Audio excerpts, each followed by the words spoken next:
Do.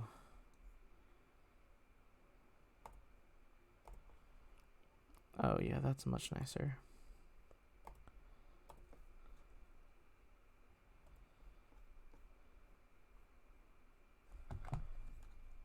All right, and now I'll check from the phone as backup. This will all be worth it because it should be a lot faster than Streamlabs.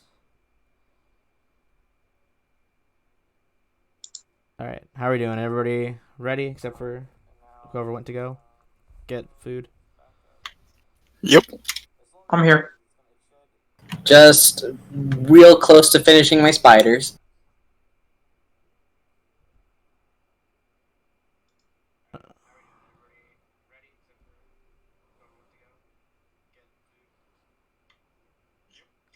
All right, cool. Okay, I'm here again. Everyone's audio. Excellent. All right. That is perfect. So, sorry. Quick little recap on what happened last time. We, as the party, went down to a warehouse in kind of a nicer part of Opara, because you had believed at first that was where the secret base where your patron Martella was hiding. But it turned out it had been taken over by the Silent Brotherhood, kind of a very ambitious thieves guild who is not above being hired out for like political, kidnappings, murders, that kind of thing. Or non-political, really. They're just in it for the coin. You guys cleared out a few people down there who were all cultists. In fact, these cultists were both kind of skilled in thievery, like rogues, and were also clerics to the god of thieves and murder, Norgorber. You guys fought your way through several cultists. You killed a particularly virulent type of fungus. Cleared out several rooms, and eventually fought a very scary beast known as a Fantionette, which kind of looked like a halfling, but that was kind of a thin veneer of falsehoods over this creepy spider body. You guys, it was kind of touch and go there for a bit, but you guys managed to kill the Fantionette, and you are now kind of just sitting in this old meeting room. Is where we left off.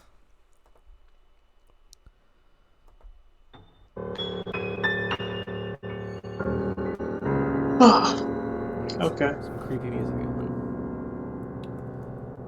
How is everyone? Able to continue? I believe someone got really beat up last time. I think it was Finnegan. I'm not in the best of shape. Yeah, Finnegan's I'll six. hang back, I think, a little bit. Let others go first. Do you have an extra mage armor spell? I'm all tapped out. Okay. I am as well. What about... Well, I do have a bit of magic left in me, but I want to save that for dangerous events more than just healing. Sure. Alright. Well, shall we proceed? Yeah, I can take point. Hold on, let me do my minutes per level buffs and stuff. Or I'm sorry, 10 minutes per level. Yeah, definitely drop whatever buffs you want to drop now. And Hide and awareness is very nice, especially for that initiative boost. where's the Alright, token completed for my spider swarm. I'm gonna send it to you. Alright, I'm going to... just Discord? Yeah. I'm going to put up my last divine favor.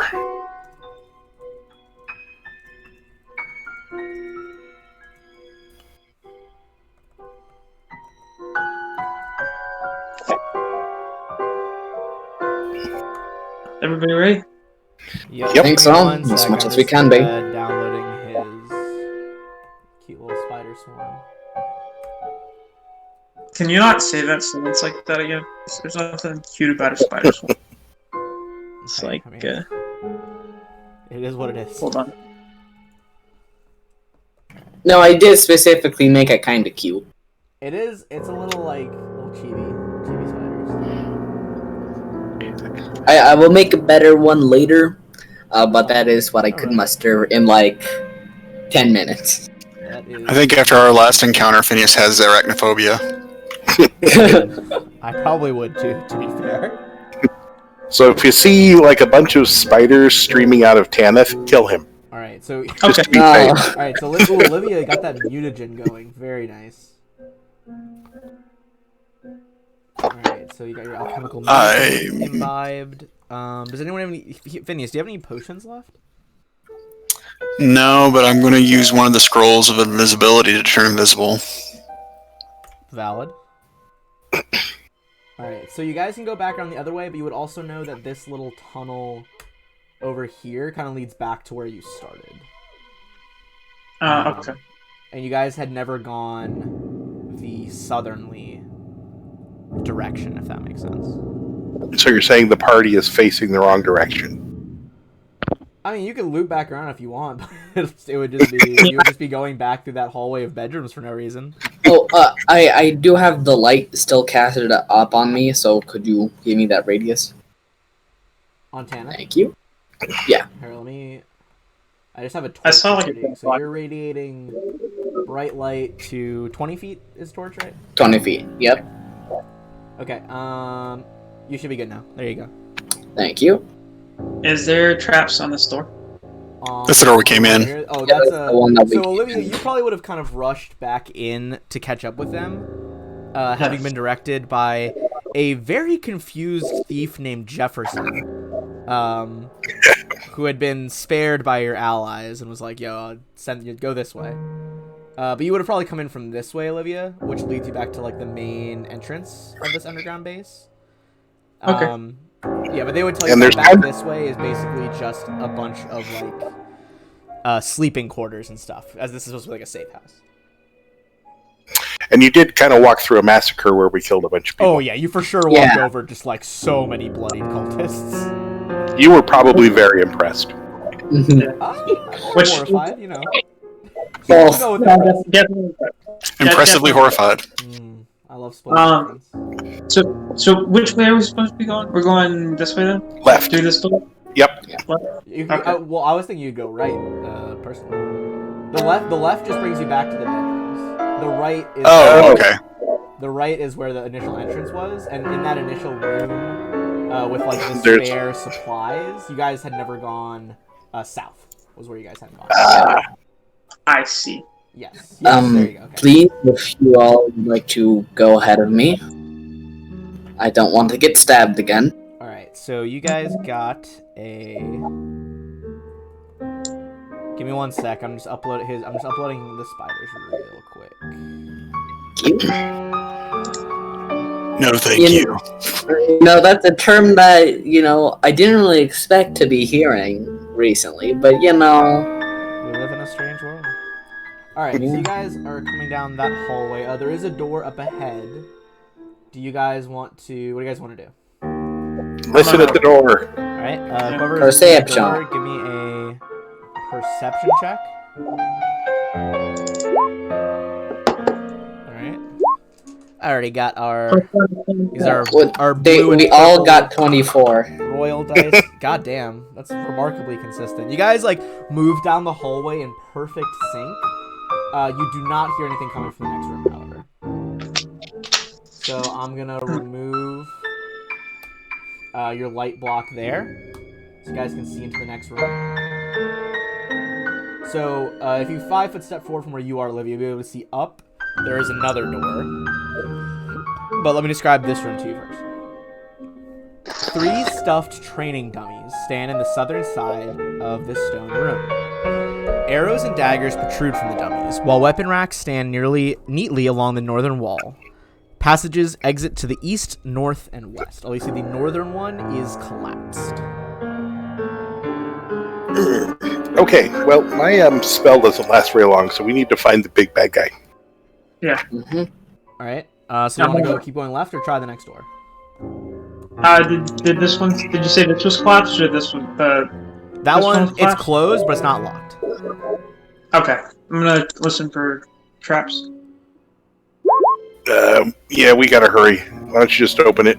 You don't Okay. hear anything, but go ahead and once you enter the room, give me a perception check, and I will read you the description before you interact. I'm listening at a different door. That one's the one that's collapsed. The top one over here, that one is collapsed into the next hallway. I hear the collapse. You hear the clink of rocks settling in the earth. All right. So, Olivia, let's go with your stuff first. 2 large bookshelves and an elaborate L-shaped desk and a well-dressed bed adorn this lavish bedroom. A variety of springs, gears, and small tools clutter the desk alongside pages of sketches and designs. Give me a perception. Did you give me one in there already? Yeah, so 23. 23? Okay. You, first of all, look at the specific gear work. This looks to be Martella's bedroom, because she designed those like clockwork interference crickets herself. You also see that the desk over here is trapped. As you look underneath, you would realize that anyone trying to tamper with her equipment or going near the table will detonate a kind of smoke bomb, like a gas bomb that is filled with poison. You could try to disable it and remove the poison, or you could just get out of there. Your choice. We'll come back. Okay. So leaving that one behind. So guys, over here. Give me another perception check. Everyone? Yeah, everyone who's like advancing. Phineas, you're supposed to get 24. I'm sorry. Tana with that 29 though. Okay, so almost certainly gonna fail that. Yeah. So you all beating the required DC of 27. Phineas and Tanith. You, from your angle, you can already see there are like shelves and stuff in this room. Looks to be a lot of alchemical like reagents, like phosphorus, things like that. Like various chemical compounds that an alchemist would use. You also hear a slight jingling of bottles shaking and realize that someone is hiding on top of a shelf to the right immediately when you go through the door. I stealth in invisible. Here's the thing, Olivia. You're not wrong. Phineas, go ahead and step in there invisibly. So you got a 21 with moving while invisible. That's an extra plus 20, so 41. Shocker, they do not see you. As you advance to here, you see that there is a small halfling crouched on the shelf above. You see that they are waiting in hand with a very nice polished steel rapier, and they are readying themselves to pounce. Okay, can I go over here and just lean up with my shocking grass wand and electrocute them? I was gonna say basically go bluff that you're acting nonchalant, but he can't fucking see you. Yeah, go ahead. Brutal start to this ambush. Plus whatever bonus I get from being invisible. Why is it labeled as bashing? I'm just using my unarmed strike button to get the judge attack. Yeah, that's fine. That is absolutely going to be a hit on flat-footed touch, because that's just base 10. And then that's going to be 17 damage. What's the extra plus 5 from? I get +1 per die with my bloodline. Right. Holy shit. With exactly 17 HP, this halfling falls to the ground with the disabled condition. They are about to drop dead. We're gonna roll for initiative, but essentially if anyone beats the halfling in initiative, it's just done. Like if you can beat it before it can act, it will. Okay, yeah, I think I beat it. It will not get a chance to call out for help or anything. It in fact got an 8, so it's time to die. Yes, dead. Will you be dead? Tanith, did you? I got to. I forgot to, but I clicked it and rolled a 22, so. I'll just add you in manually. Oh, there you got it. You're good. We're good. Yeah. I mean, honestly, Tanith, what do? You could just go in and stab this guy. You know what? I'm not even gonna stab him. I'm just gonna, kick his legs in. Ooh. So, yeah. Would that just be like an unarmed? I don't think I have an unarmed. Everyone has unarmed. It'll be a D3 minus strength, but minimum. No, I mean like rolled. I'm just gonna roll for my punching just roll dagger.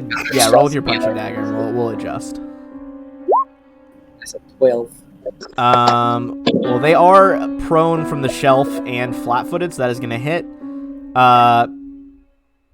With your so you're doing an unarmed strike, you said, so it's automatically non-lethal because you don't have improved.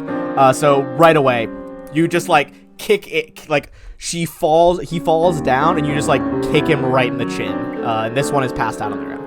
So we are back out of combat. Olivia walks in and stabs him in the throat. No reactions. They were just like already passed out, and now they are dead. Okay, so let's get just a quick little bit of XP. That person's whole shtick was ambushes. Let's see. And Olivia, do you have the total XP from last time? 10, 2, 3, 5. That sounds right. Everybody gets another 150. That wasn't a very hard encounter. Before you go through that door, let me finish describing this one. Alright, well, it's a little late now, but... Tanith, you're going to make a save for me in a second. Oh, actually, I don't know if you even get a save. Alright, so beakers and vials cover tables spanning the entire northern end of the room, while 4 shelves containing alchemical ingredients extend from the southern wall. You would know, especially Olivia, I think you would just know right off the bat, there's enough compounds and materials like Erlenmeyer flasks, beakers, things like that, like titration devices, that you would get an automatic +2 on craft alchemy checks if you use this room.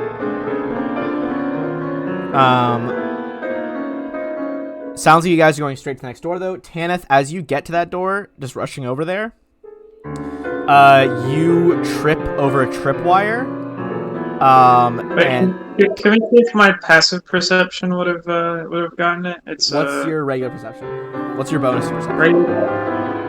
It's +9 to find traps. Also, mine's just +9 in general, so. I think no, it's a high perception for this. Basically, you just hear like a boom, boom, just like a bell noise go off. Well, guess we'll just get to the fight faster. Do I hear anything on the other side? After you hear the bell go off, you hear shouting like, "Get ready! Move into position! You there! Put that out!" I'm going to move back. Who's first to the door? I will do it, and I'm also gonna take the shield. I'm going to take the last scroll of invisibility and cast that. And reduce person. Alright, you guys buff up.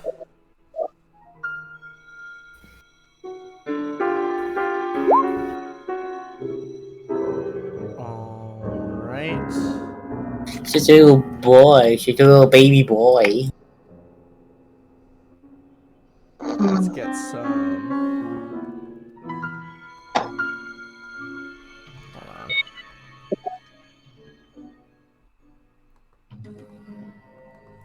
Alright. So you guys have your buffs go off. Olivia, you are just dexed out the ass with that mutagen mixed with the reduced person. What is your dex at right now? I'm at 24. Jesus. Alright. So Next, up ahead, I'm gonna you get- see the hall curves to the right. And what are you gonna do? Actually, at this point, I'd say we're probably gonna roll for initiative because you guys got your buffs off and they got ready. I think we should just go into initiative here. I don't think I have my token selected. Whatever. You did. You had your token selected. Okay. Alright, I think I will go, so is it, highest roll first, or highest initiative bonus goes first when it's a tie? Initiative bonus. Initiative bonus is the first thing you go to. Okay, so I will be going before Olivia. Do you have a plus 11 to your initiative? No, wait. You have a plus 11? It's because she has so much dex right now. Alright. I will Never say I mind. really like they changed the macro for the Starfinder sheets. So when you roll, it rolls a number and then adds your like initiative as a decimal point.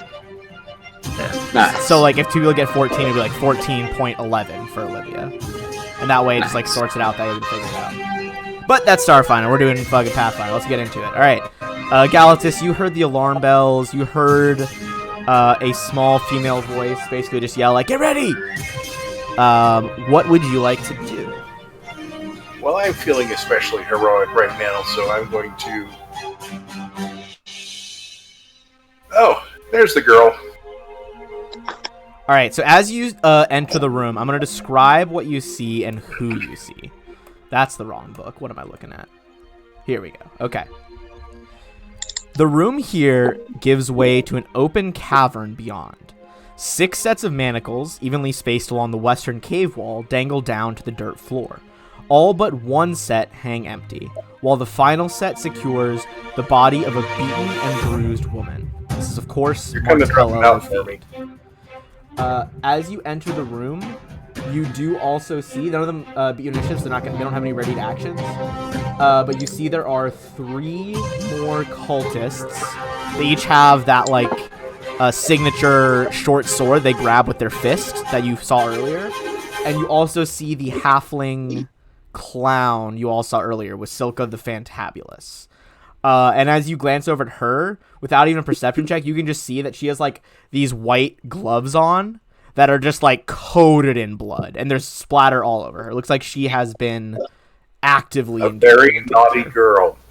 Yes. So I don't know how much movement that was for you to get there, but do you want a double move? That was a move. No, I'm going to stop there and ready an attack against anybody who gets in my attack space. Perfect. Okay. So next up, we are gonna have the cultists. So that one's gonna 5-foot step in, so he's not gonna provoke. But the other 2. No, my ready to action goes Oh off. right, you have ready action. Sorry, not op attack. Yeah. So first one to move towards you is the top guy. Okay. So go ahead, which will be if you can finish him off, that will deprive the bottom 2 of their flanking.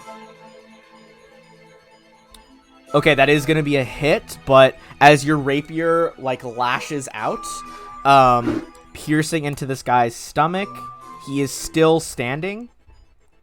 So they are all going to make a... What are they going to do? They are all going to make a short sword attack, since they can get flanking right now. Alright, so... What is your regular AC, Galatus? Hang on. Top guy first? Top one's going first, yeah. Do you want to parry him? I do. Alright, go for the parry. Because that'll reduce the flanking actually. Oh, That does not exceed his roll.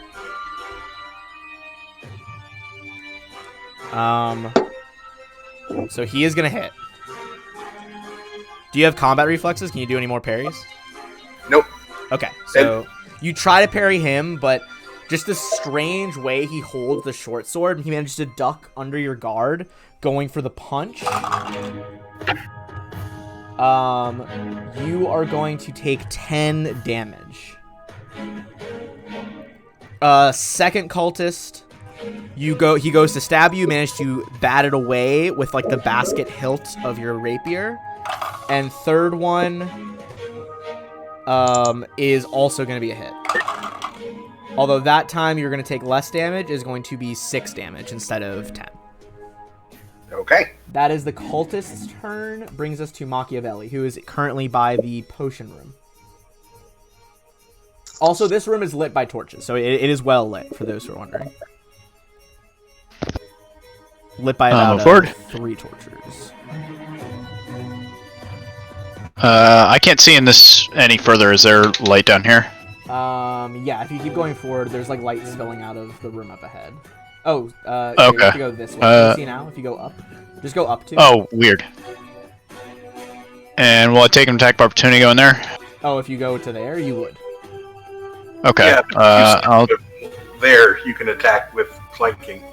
Yep, you would have, you would I have only have to- 20-foot movement, so I have to double move to get to the front of the door. So Okay. I'll go here. All right, you move to there. That brings us to Olivia, who's in a pretty prime spot, having already been by the door when the alarm sounded. I'm gonna move to. Fuck it, I'll take the attack of opportunity to there. As part of my move action, I'm gonna take out an extract, and I'm gonna take illusion of calm. Oh, interesting. So is it kind of like mirror image but less? No, it doesn't. I don't provoke attacks of opportunities when I move. Oh, gotcha. Okay, cool.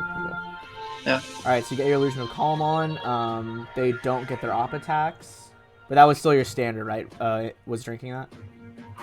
Yeah, but I moved like 30 feet. Yeah. Okay. Perfect. So you kind of ready yourself for combat. Next time they try to like whip their daggers towards you, but it is just like not enough. As your magics kind of halt their progress. Let me get a. Oh no, it's like the way it reads is it's like it looks like I'm not even moving, so they don't act. Very cool. All right. Tanith is our next one. Go move up here. I see a little sliver of light, and a man's right there. So can I occupy Machiavelli's space for but a moment, or? Like, are you trying to like just lean forward and fire off a spell? Yes. I would say you could just lean forward, make that happen. All right. I will do so, and then healing hex on Galatus, because I'm pretty sure I haven't done that yet this Okay. time we've been venturing.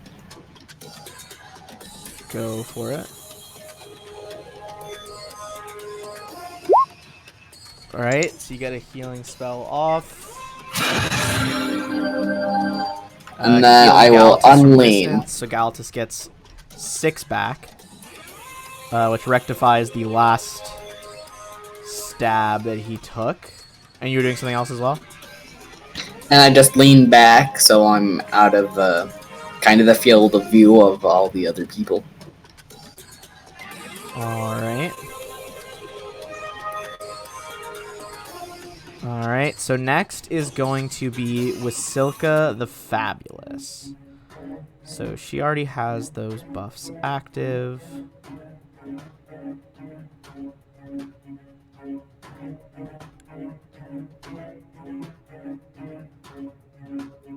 Okay. So, first of all, Wasilka is going to summon like a spectral sword over here.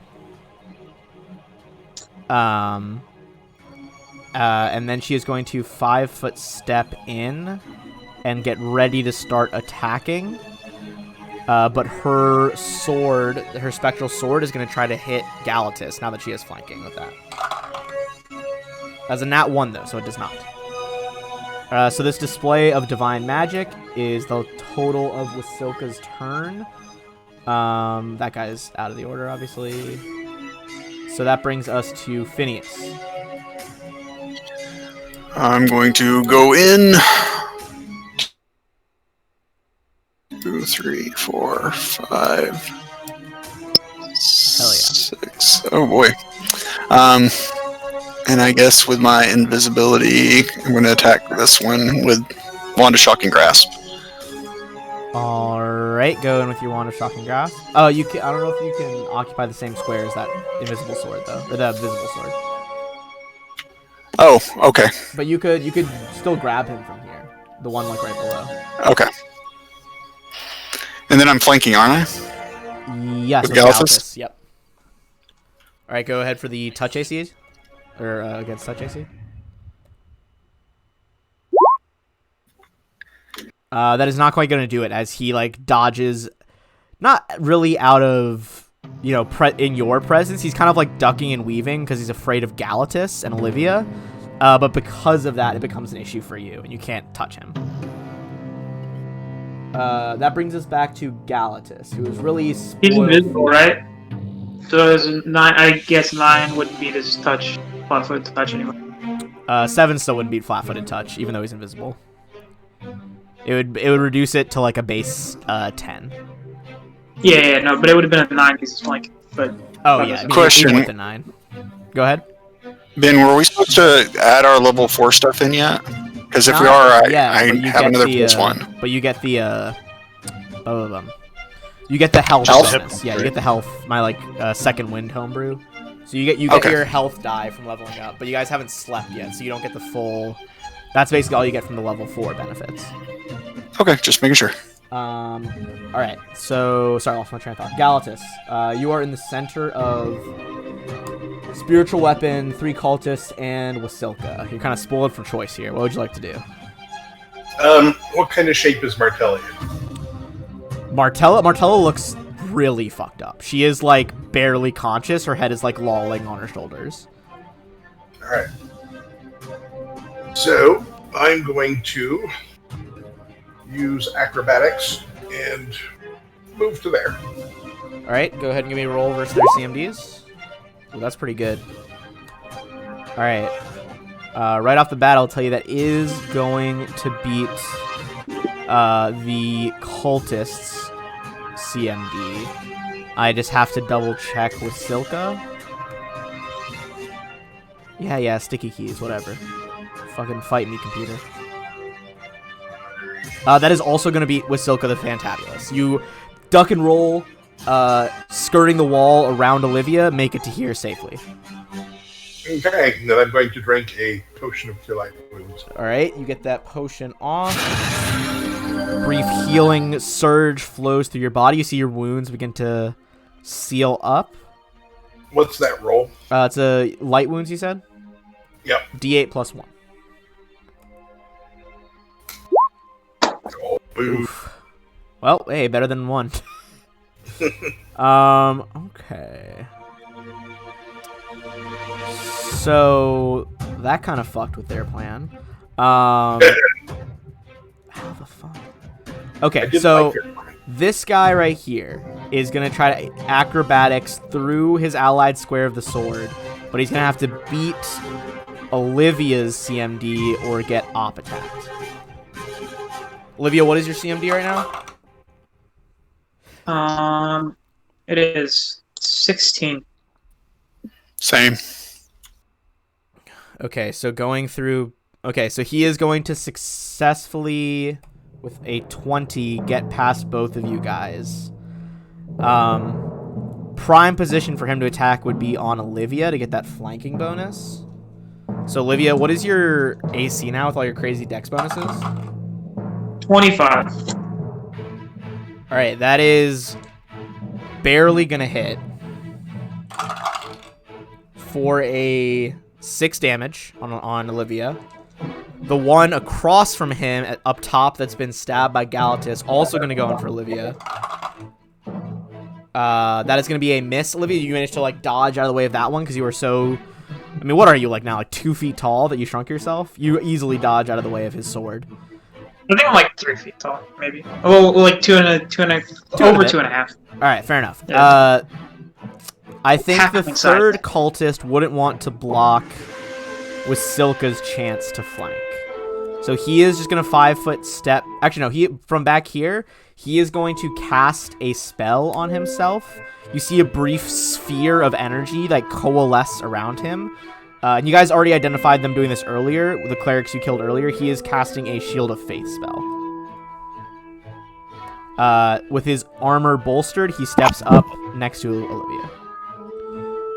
That brings us to Machiavelli, who is just facing just a fucking full room in front of you. Can you reveal? I can't actually see anything. Hold on, let me drag a torch and try to reveal more. How's that? Can you see more? I can see 3 squares in front of me. Is that it? What's blocking you? It's really odd. There's like a beam of light that goes this way, and I can see like this little opening. What the? F- Can you see more now that I put my token No. on you? I probably have to be in the room, but I can't That's see weird. It should who's where. illuminate more than That's that. Alright, that's really odd. Give me one Yeah, sec. if I'm, gonna if drop. I'm here, I can see the room. All right. What if I drop a If I'm- torch under Olivia? How's that? No, doesn't do anything. I think it's the wall over here. Yeah, the wall must just be like shaped weirdly for your token to view through it. Okay. All right. Let me go here so I can see where things are. Yeah. Go ahead and just move there so you can try to suss out what you want to do. And I can't be in the square with the sword. No. Oh, okay. I will double check, but I don't believe you can.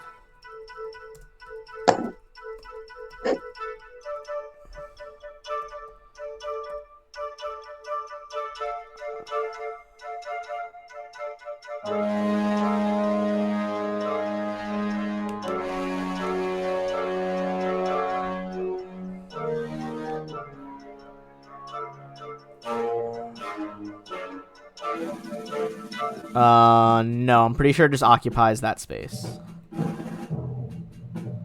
I'll delay until after Phineas if he wants to switch spots with me then. Okay, Phineas, you are up ahead. So I'm gonna delay Machiavelli. I'm gonna delay you to a 4. Yep. All right. Whoops, that's not what I want. Sorry, I skipped. I think, but it is Olivia's turn. I'm going to.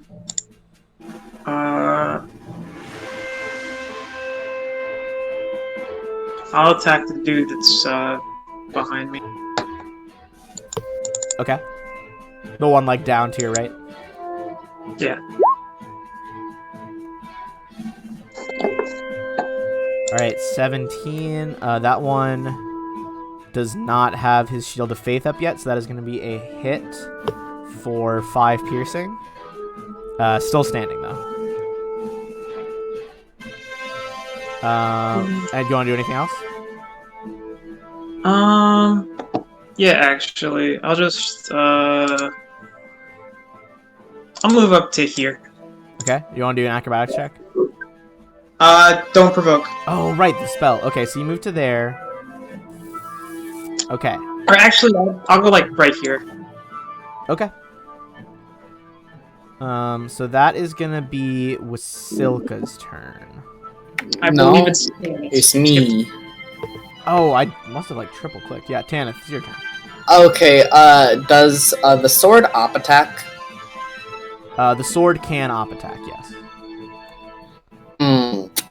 Alright, I guess I will delay to after Machiavelli. Although it does not give a flanking bonus. I was wrong about that. That's my bad. Alright. You're delaying till after Machiavelli, you said? Correct. Okay. In that case, it actually is going to be Wasilka this time. Ooh, that is unfortunate.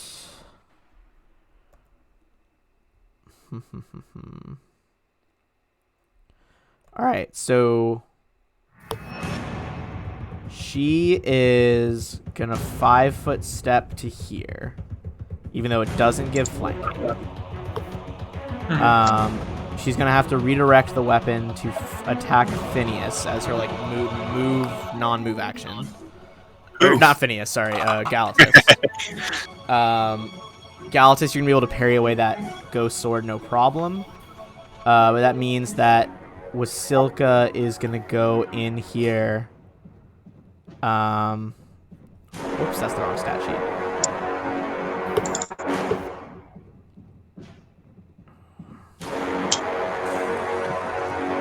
How should I do this?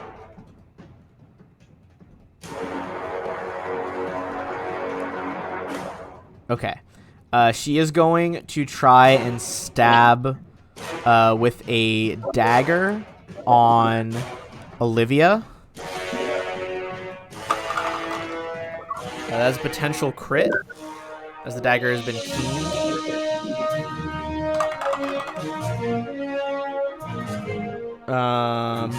Just to double check, Olivia, what is your AC right now? 25. Okay, that is gonna confirm.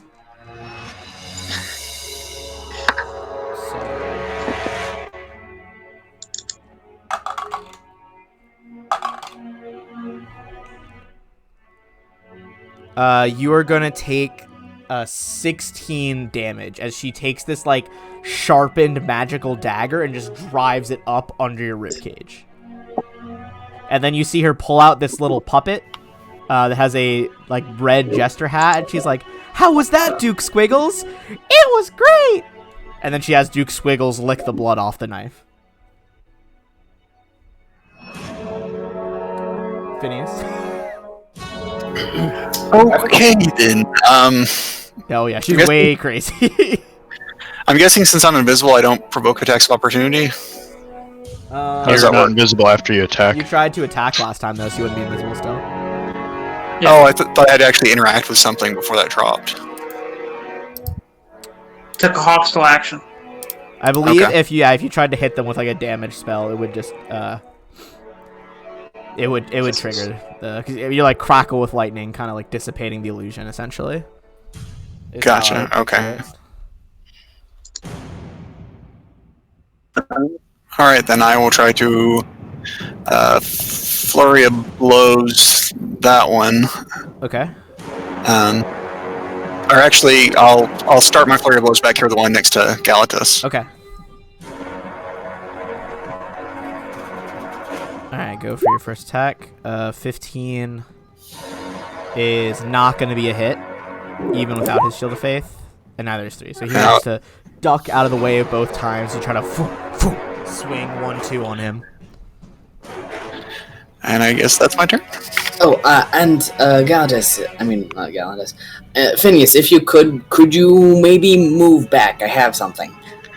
I can only take a 5-foot step, and I don't think there's anywhere for me to go. Yeah, he's kind of clogged up. But Alright. people can go past me now, they just provoke attacks of opportunity, unfortunately. Can you squeeze into my space? Machiavelli's Nah, space? you can't both space. be in the same space. Okay. Machiavelli, you can go through allied squares, so you could move to him and then try to like acrobatics past the 3 I have medium guys in armor. front. I can't acrobatics. Oh well.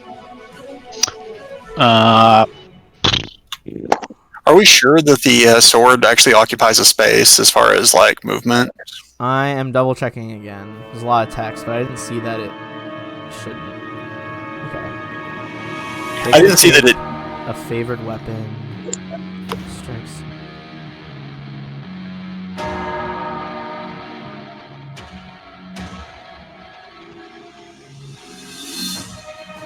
I mean, it doesn't occupy a space for flanking, so I would assume it doesn't occupy a space for. You know what? It doesn't specifically say, so I'm gonna say you could move through it. That it doesn't occupy. But you would still provoke an op attack from the cultists if you moved through it. Can I take a 5-foot step there and just occupy the space with it, since it's not occupying? Yeah. Well, yeah, it's also Okay. been tasked specifically to attack Galatus, so I don't think it would care that you're next to it. Okay. There you go, Machiavelli. So Machiavelli, you could 5 foot up and get close to the within range of the 2 Well, 5 foot up. cultists. Give this guy a good stabbing. Okay, guy on the left. 16 is gonna hit. Oh no, wait, that's the one that has his Shield of Faith up. That's not gonna hit.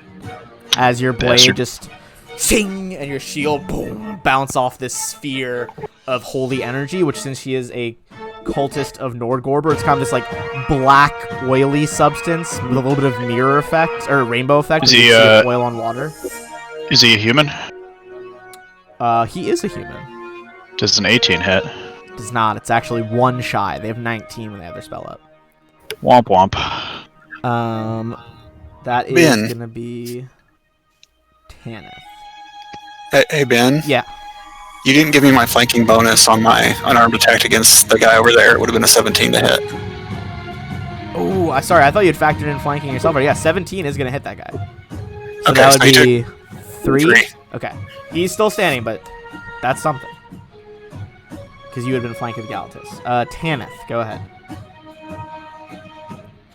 Great, she's in within 30 feet of me. I am going to Hexbinard. This one right here. Do you know which one? All right. Will Silka the Fantabulous go for which hex are you using? Slumber. Slumber. All right, that's gonna be a DC what will save? Let me check. Will. I think.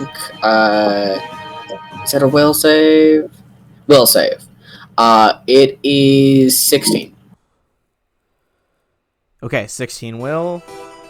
Oh shit! Just threw a dice on the floor. We'll ignore that for now. Oh, you are a lucky duck. She is asleep. Hell yeah! All right, so she. I am passes out on the going spot. to. I believe the weapon can still continue. Okay, it'll continue attacking the target she had last designated, but it's not gonna be able to like move around and shit without her actually being involved. Alright, and then I'm also going to just take a little on movesy over here. All right, And you that's move gonna a end my little bit turn. behind Machiavelli. Wasilka slumps to the ground. Her puppet falling next to her, which brings Kill the us puppet! to Gal. Kill the Duke! Duke Scribbles rises off the ground in an unholy aura. He's the real boss battle. That would be- I'm the honestly, true that would be god! fucking incredible if he was the boss battle. Okay, so I'm going to study target on the guy just south of me. Okay, this boy right here. Yep, You look him up and down, watch for his openings. And You take a wink. oh, that's everything. Nothing. 15 with flanking, that's not going to be it. No, the flanking's in there. Oh, flanking's in there? Then no, yeah, that's not going to be a hit. Alright. That's going to bring us to the cultists. This cultist is going to 5-foot step and try to slap her awake, which I believe is something you can do with a slumber effect. Mm-hmm. Yeah, it's just a standard action. Okay, he is going to slap her awake, to which she almost stabs him in response. And then the other ones... She is still prone. She is still prone, yeah. So if she stands up, she will provoke from Olivia. Alright. This is not an advantageous position for these guys.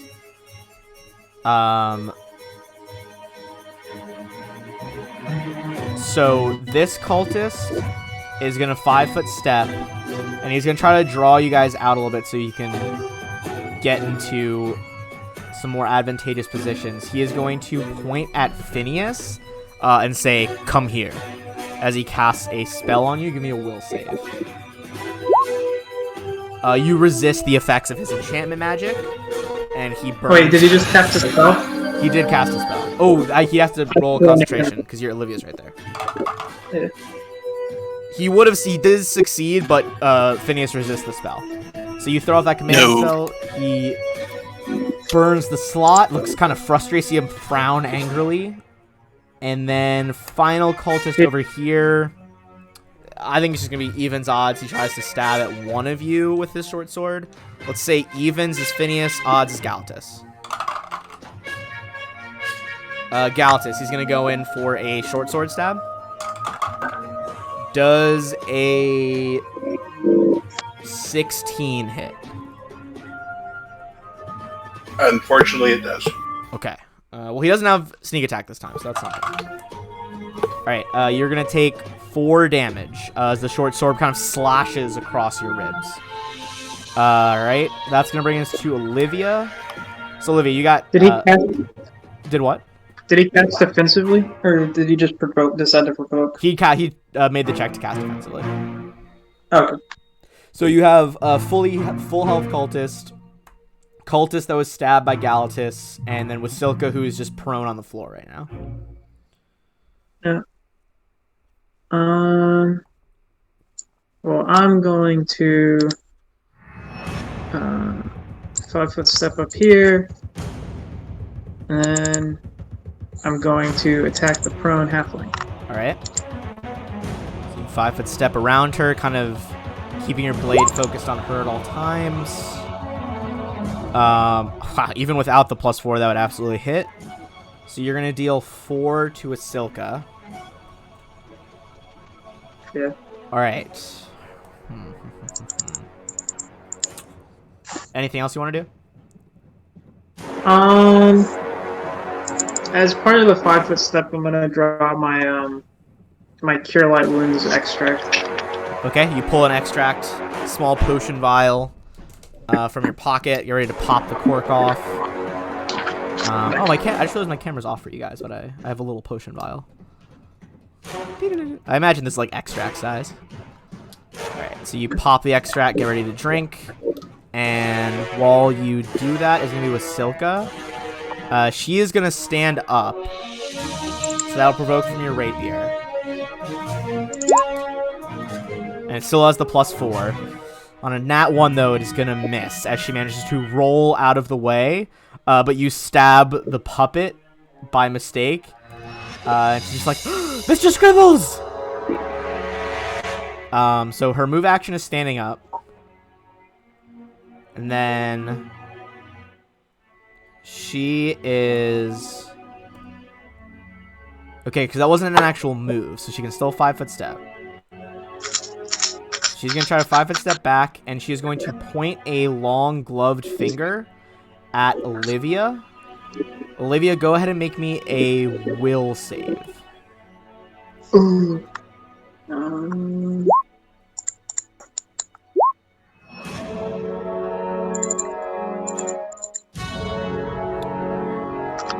Alright, that is going to pass. You feel your body stiffen up with the magic as she tries to hold you in one spot, but you throw it off and resist. That's very good. That would have been devastating. Alright, that brings us back to Phineas. Oh, sorry. First, let me roll for the sword, because it's still going after Galatas. On a natural 2 on the die, the sword, Galatas, you, like, duck out of the way, and it slashes the stone behind you. So, Phineas, you're in that square with the sword right now. You got fully healthy cultist over here, looking pretty dinged up, but still in the fight, cultist behind you. Is Myrtilla still alive? I think you can see that she is like groaning and like mumbling under her breath. She looks like she is very close to death, but is still alive. She's definitely been tortured within like an inch of her life. I'll cast defensively and I'll cast stabilize on her. Alright, can you cast stabilize from a range? Yeah, it's 25 plus 5 per 2 levels. Alright, cool. Go for the defensive casting check. Oh, hell yeah. On a cantrip, I think I got it. Yeah, you smash it, and as you like hold out your hand, there's a brief glow of white light, and while she doesn't appear much better, she at least, like, her breathing kind of steadies, and she's like... She looks at this point, she's just kind of slumped on the wall, conscious but alive. And I'll take a 5-foot step here. Alright. That'll be better. You 5-foot step up there. Machiavelli. So you are now free to 5-foot step either there or diagonal up, if you want to move something. 5 to there. Okay. And go at that guy again. Alright. Miss, but the shield bash is gonna hit as you just bring the rim of your shield up under his chin, cracking out some of his teeth. As that guy That's takes... +2 damage. Oh, hell yeah, from your favored? Yep. Alright, so 6 damage total. Brings us to... Do you want to do anything else? No, you already moved and double attack. Oh, that's it. Tanith, go ahead. Alright. I'm just scouting out a bit with my token, seeing what I can do. Okay. While you scout, I'm just gonna turn on the AC. Alright, I got a plan. So, I am going to do a little I always move forget till I'm here. going that once the machines all get on, it gets hot as shit in here. Alright, so what did you want to do, Tanith? Is there someone already in the space of the sword? No, everyone's No. moved out of the sword space. See, there's no one there. Alright, I am going to move into the sword space. Okay. And Ooh, ow. so for the directional, for like my spider swarm, it's just like if you draw a line to them, that's a direction that you can make them move, right? I believe so. Summon Swarm. Wonderful. Summoned You Swarm just has a it just range says of- choose a direction, not like a specific one. You're gonna It's a provoke range if of you 20 move feet. through there. That's I know. he's I'm trying- not. Okay. I'm just standing. Well, where were you before? Because you were down here, right? So It's you would have right had here. to move past him to provoke. Or you would have had to move Alright. past his threatened area. Hey, Alright, Kenneth, that's fine. Kenneth, I'll take that. What's your hang on, AC? Huh? Kenneth. Yeah. Would you help me out for a second? Hop into that guy's flanking position, and then you can do aid another to help my attack, and we can get this guy gone. Does that take an action? Yeah. Yeah. Basically, you have to hit a DC 10. And that'll Oh, give yeah. him a +2 to hit on his next roll. What type to check? I believe this is a I check just said- to hit, like an attack roll. Yeah. Yeah. Okay, I'm. You know, it'll be, for sure, and I don't have to roll on something that I'm bad at. I'm just gonna hex him. All right. I mean, yeah, if you can hex him for lower AC, that would. So yeah, Kill I'll the hex him same for low. effect. All right. He needs to make a will save. Witch magic goes off. That is a fail. So he now has -2 AC. -2. Okay. Effective -4 because Tenneth is technically flanking. Oh, my back. Yes, Tanith is flanking, so Galatus going in for a stab would have flanking. Okay, so Galatus, you have +2 to hit from the flank, and then this guy's AC is 2 lower than it normally is.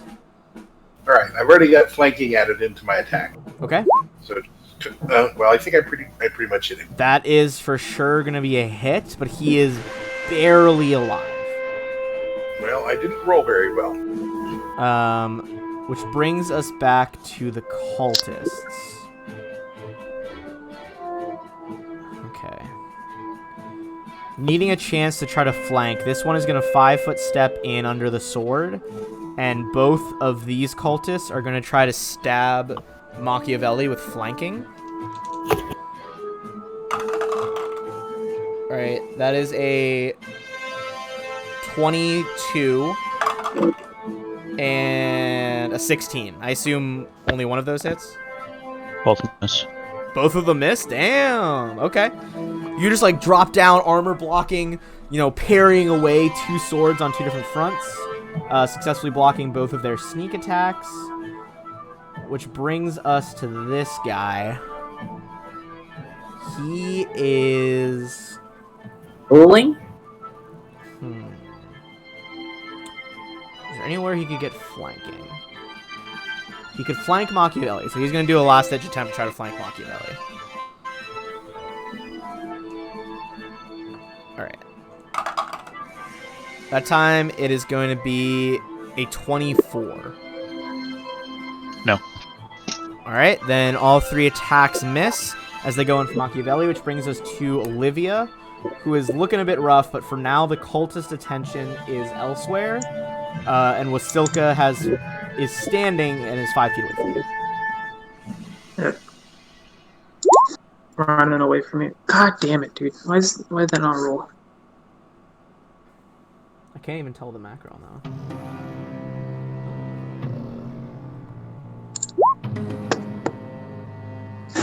Oh, nice. Alright, hell yeah. You heal for 7 as the healing magic washes over you. Bring it up to a 10. Anything else? Or do you want to move towards her at all? Yeah, I'm gonna flip this stuff. Okay. Alright, that's gonna be Wasilka. Alright, her last spell on you did not go great.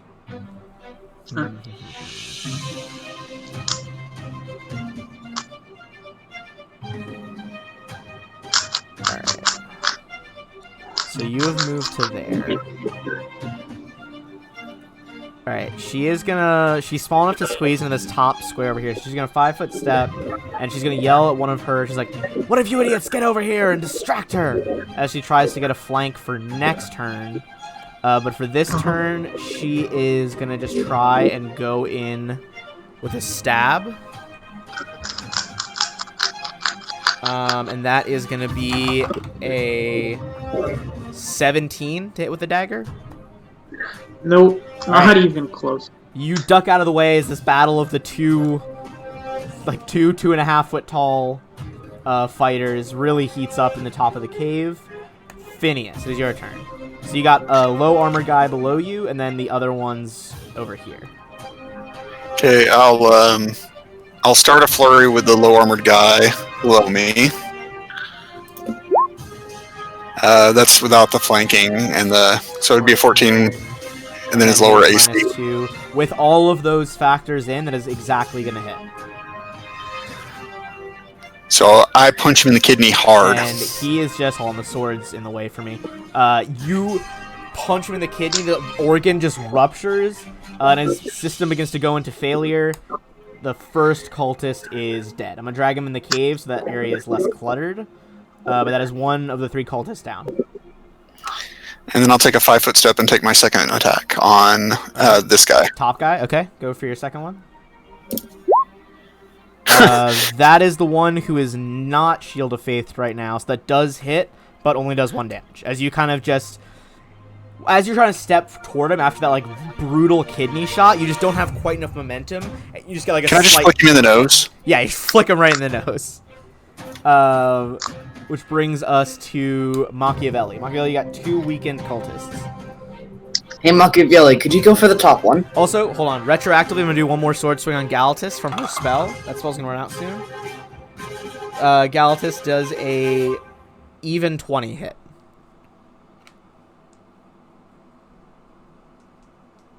Galatus? Hello? Didn't call. Muted. I think he's muted. Ooh, excuse me. But that does hit him. Sorry, the mute wouldn't come off. So yes, that does hit. Okay, you are gonna take 8 damage as the Phantom Blade swings into you. With Oh, that, Phantom Blade. I believe, let me double check her caster level. With that, the blade is going to vanish. That was its last action. Go ahead with Machiavelli, sorry. Go ahead and do your turn now that I was just resolving that. You asked me to take care of the top one? Yes. Take care of the top one. Alright, going for your double attacks. That is one that does not have Shield of Faith. Those are both hits. I think they both would have been hits anyway. Jesus, those are high rolls. You just, like, bash his sword arm out of the way so his guard is completely open, and then just run your short sword, or your long sword, through his heart with this superior weaponry. So that is 2 cultists down. And it would have I'll take a taken both 5-5. attacks to get it, just so you know. Okay. Otherwise, I would have let you hit both. Alright, so we're down to 1 cultist and a crazy clown halfling with a puppet. Tanith, go ahead. Did you say that you were downed, Galatus? He's I damn have close. 1 hit point. Yeah, he's Alright, at I can't 1 help hit out with... So, Where is my... can I move through this wall bit right here that I'm drawing my line through? Like, can I move from here to here? I'll say yeah. You could squeeze around the corner. Wonderful. Phineas, and I guess everyone, I'd suggest you look away. Other than you, Wasilka, I've been coming up with a new trick for the next time that we meet. Try this on for size, and I am going to use Vomit Swarm at her. I'm glad I can't see that. I made it. I made it big, so we're gonna see little Yeah. TV spiders. All right. So they're gonna move on to her. Is this a regular spider swarm? Yeah, so it's 1d6 plus the poison, And distract. which is 4dc11 and distraction. All right. So she automatically takes the damage because it's a swarm. So she's gonna take 1. Oh my god. Hold on, I'm just gonna move it to the side so I can access her health bar. Alright, so that's 1 damage from the swarm. And then she's gonna make her roll on the poison first. She is going to make the poison save. She is actually very well versed in poison as part of this Brotherhood of Silence. And then next roll is for the distraction effect. DC 11. Yeah, only DC 11, so she does make that. But she is covered in spiders. She's like, "What? What is this?" And she closes her mouth, and with some, like, you know, true ventriloquist action, Mr. Scrolls is like, "I hate spiders! They're so gross! Do you like it? I Wait, don't!" spiders? What? Oh yeah, don't look at Wasilka. I will They're spread not out real. like the last few spiders onto like the wall. Just, like, My shake them turn. off your My hand, trying to turn. hide them. Okay, so she is currently covered in a spider swarm. Galatas, it is your turn. You're looking mighty injured. Like, you are, like, almost as bad as Martella. Just beaten half to death. Beaten within an inch of your life, really. Yeah, I'm going to use that last poison. Cure light wounds. I was like, oh my god, just end it with the poison. Yeah. I've had enough. I'm done. That's There's so many spiders. I'm just gonna poison myself. And then I'm going to study Honestly, target on understandable. this. Had a nice day with that one. All right, so you go for the heal and you study the remaining cultist. Okay, so it's the last cultist turn. Especially with Ahsoka here, he is just gonna fight to the death. Can he get away with? Hold on, let's see. I was gonna say, wasn't he given orders? Oh, Yeah, he was the one giving that gave orders. to flank. So he's going to God, that's get so 2 many opportunity opposites. attacks. Okay, all right, he's gonna desperately try to tuck and roll. Do you guys remember GameFly when that was a thing? Yeah. Did you guys see the tuck and roll commercial? I don't watch the It's a fucking masterpiece. He's like, this guy's dropping off his grandma at home, but he's in a hurry to get home and get GameFly, so he just shoves her out of the car door and goes, "Tuck and roll, grandma, tuck and roll!" And just peels out. So that is what this guy is going to attempt. That is a 19 on his acrobatics. How are we looking? Does that pass you guys? Passes me. Equals. Equals, I Ooh. believe, for that. I It's think like you have to 18, so it exceed. fails. I think you have to exceed on acrobatics one. So Yep. Phineas isn't gonna get one, but Machiavelli, you are gonna get an op attack as he like does like a dive roll over here.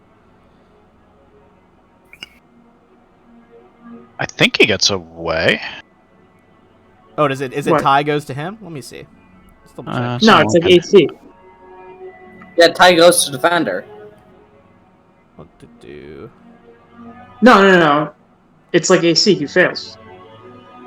Well, I mean, if you hit Well, someone, he's got to hit. He's got to hit that DC. His DC Yeah, is you're my right. His CMD. DC is equal to your CMD. So okay, so he does.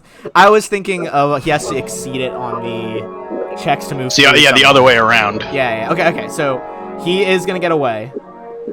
He's gonna get one stab attack with flanking on Olivia, but they've not had a good track record of hitting her with the high AC from all her dex buffs. That is gonna be a miss. Olivia, you hear him like scuffle across the ground as he rolls. He comes up in a stab, and you just whirl around and like bash his sword away with your forearm.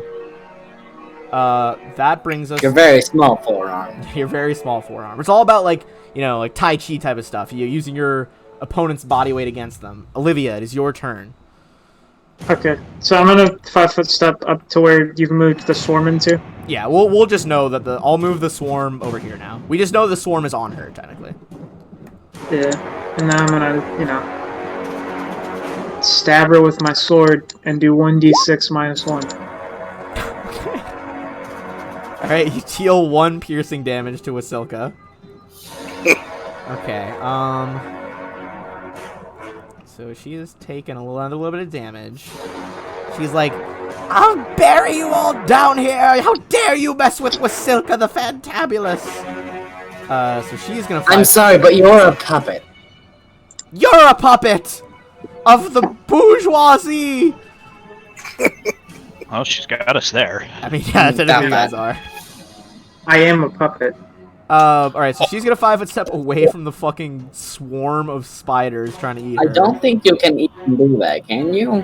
No, you can. 5-foot step out of the swarm? You Alright. can do that. Yeah, we did that with the rats. You did do Yeah, that you with the can- fucking gross rats. Yeah. You just get to use your next move action to like focus on it and move the swarm back on top of her and deal damage. It's like Yeah, a it'll still be worth. Mhm. Man, her magic's not doing her a lot of luck here, and she is really close to everyone. Okay. Do. Yo, I just watched this Tuck and Roll Grandma commercial. He killed that old woman.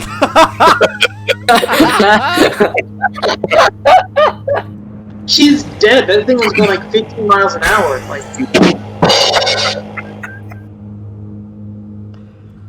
Wait, do you have the soundboard up too? Was that me?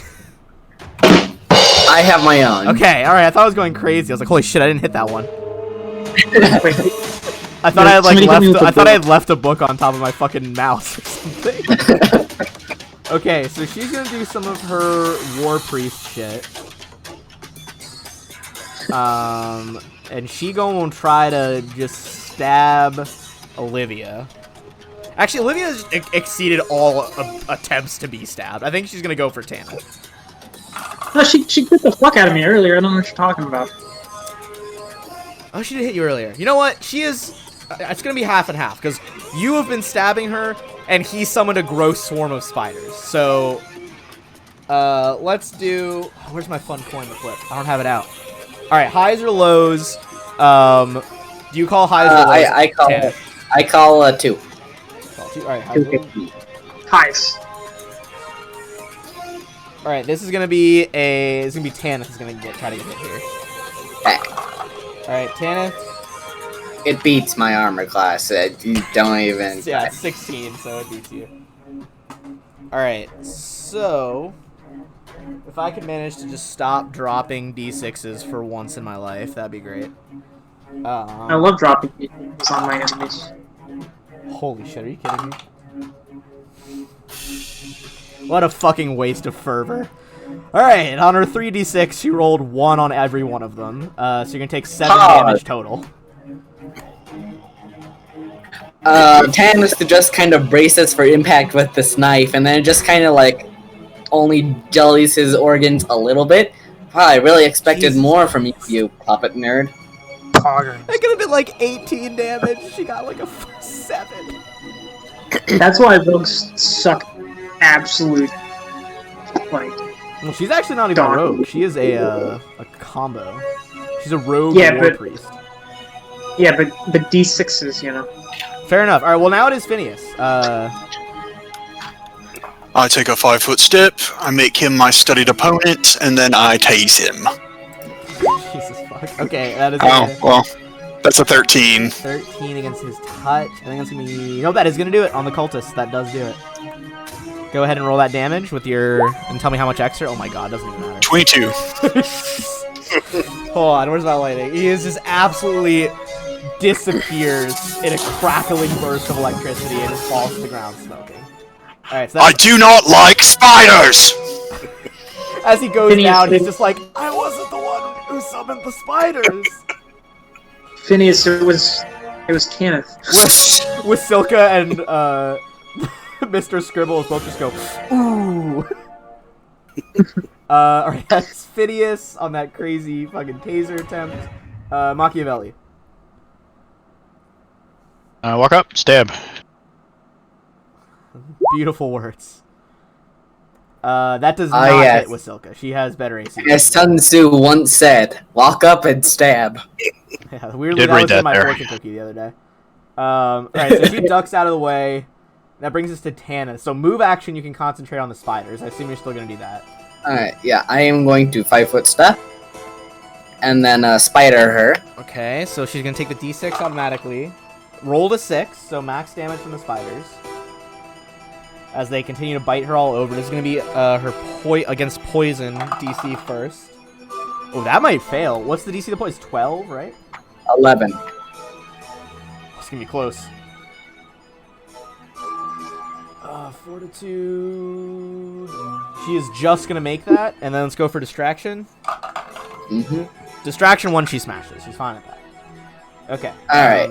But she So, I still got stuff because I didn't use my standard. go ahead. So I'm going to hex her and give her a good old -2 AC.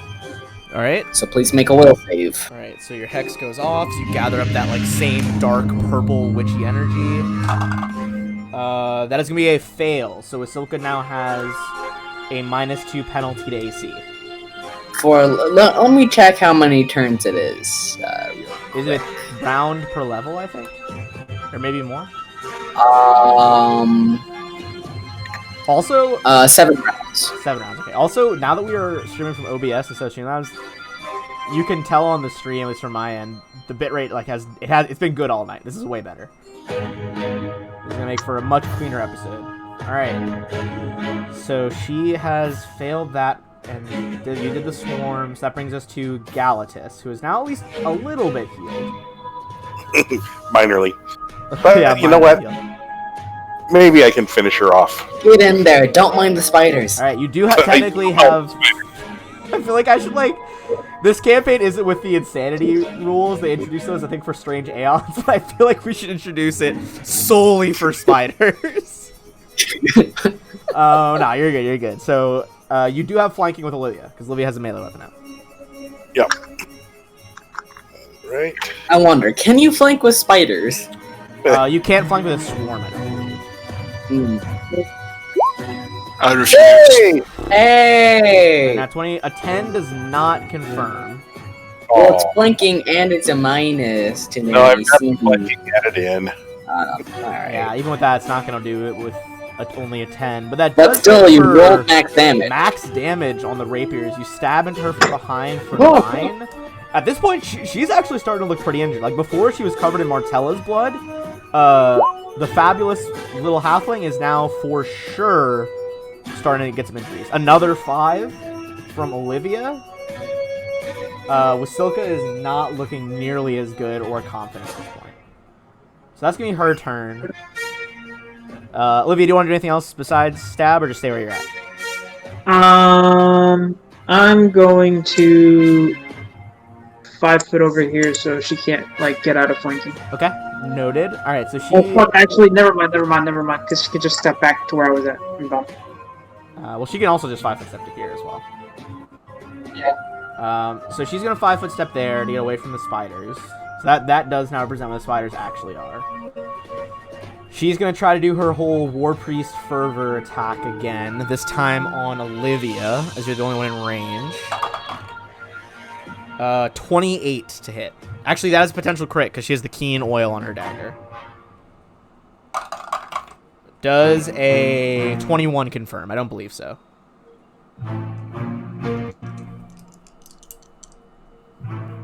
Olivia? No. Okay, cool. Okay, so 2 from. All right, so 7.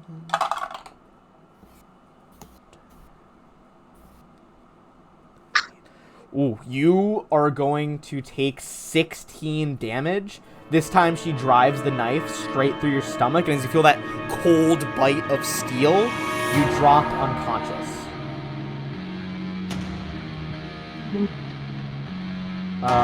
So you guys see Olivia drops. Wasilka's just panting there.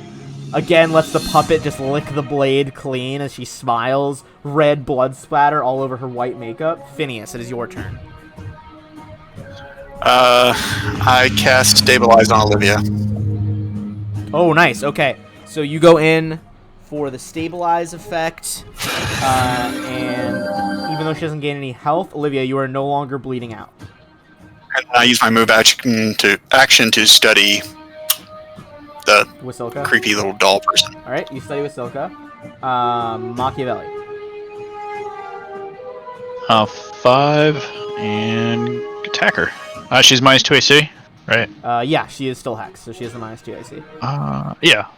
2 weapon. Thanks to the hex, both of those are gonna hit for a total of 15 damage, which is enough to bring her to exactly 0. She now has the disabled condition. She is swaying on the spot. Kill her with the spiders. God damn it. Tanith, it's your turn with the spiders. It is just. Tanith is just going to start laughing as he moves the spiders onto Wasilka as they start to out of existence as it's my last turn that I have them. You see spiders are like biting and then popping into like strange purple bubbles as they drift away, and she just disappears under a fucking swarm of spiders. And Wasilka the Fantabulous, fucking rogue war priest master extraordinaire of the Silent Brotherhood, is no more. And with that, Jesus Christ, we're gonna drop out of combat. I'm gonna give you guys XP, and then normally we stop at about 90 minutes for a break, but I'm gonna say we're really close to the end of book 1. We might as well just finish that before we take a break, and then I can get. So I'm just going to heal point turn and hex heal this friend. Oh, Martella. Lady Martella Martella. Lafide, your spy master friend. Yep. All right, 7. So- That is gonna bring her. She's only at -1, so that brings her back conscious to 6. And before we do roleplay with her, I'm gonna do some XP really quick. So hold on 1 second. If people want to start rolling their heals, feel free. Heals. we don't have any left. Oh yeah, you man. guys really got put through the ringer this dungeon. But you, I mean, Yeah. You haven't healing hexed me. wait, I'm does just no saying. one, does no one have any Right, healing I to haven't bring healing her up? hexed you. Oh yes, Olivia hasn't been healing hex because she wasn't there last session. Good shout. Get a 4. Take a 4.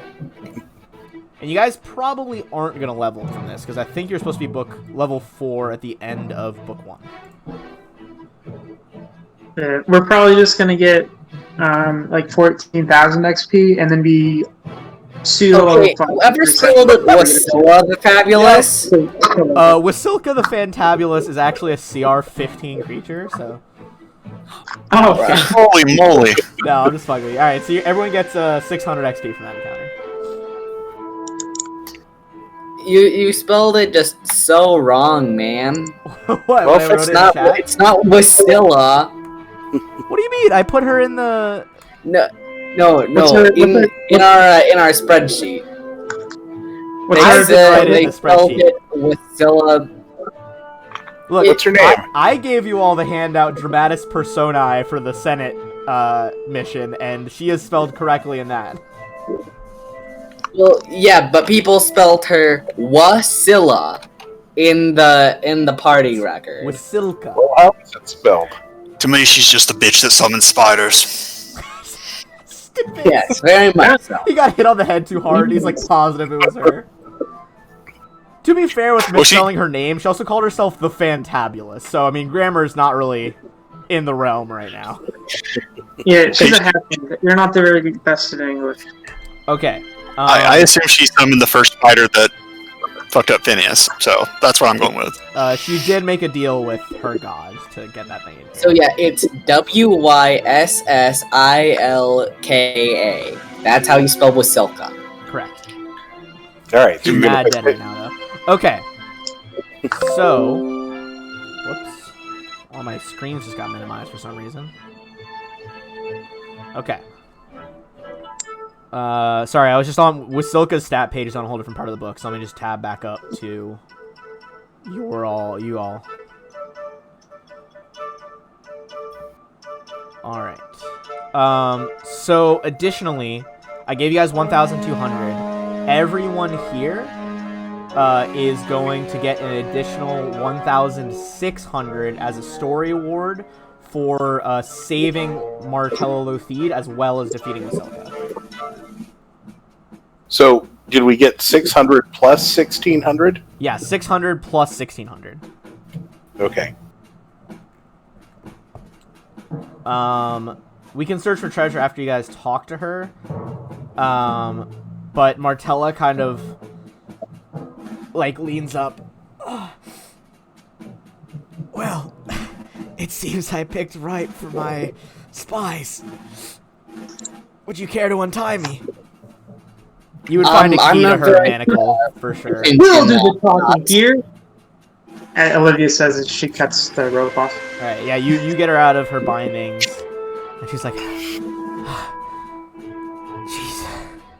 all right, thank you, all of you." Study opponent. She's like, "Look, anything they had on them is yours. I'll give you what I can. They were paid to assassinate me and a lot of you. They kept the haul in that chest in the corner. Oh, God. Listen, we need some Are we days. still getting? Are you alright? I'll be alright. Well, things considered. I need some days to recover. That massacre at the Senate House. I don't know how princess. they're dead so far, but... Oh, the Grand Prince is dead, too. The Lime Blades, I think they killed him. What about the princess? Oh, Lady Eutropia. Princess Eutropia is still alive. Thank So God. I have a question for The you. Pathfinder If Society the, got her out. If the Grand Prince is dead, and the princess is still alive, isn't she the only rightful heir? Or She like coughs up some blood. She's like, if only it were that easy. I have no doubt that the aristocracy is going to be crawling out of the woodworks. Everyone is going to be claiming to be the next rightful heir to Stavian. Some will want to make sure that the overture of primogeniture means nothing. Oh, thank you. She sips some of the wine that you offer her. I'll need a few days to take stock of the events that have transpired. Look, I have enough pull and enough coin to put you up in one of the nicest inns in town, the Silent Horse. It's one of the most lavish inns in Opara. Why don't you all take 2 days and recover? And I'll contact you then. If you're still willing to work with me after all this. I'd be more than glad to. Of course. Anything to support the princess. Of course, we'll have to settle our contracts and create new ones. I appreciate all of you. Of course, we can write a new contract on the day. Phineas nods. Alright. I'm gonna check my lab for a few more healing potions, or in my bedroom there's a few secreted there.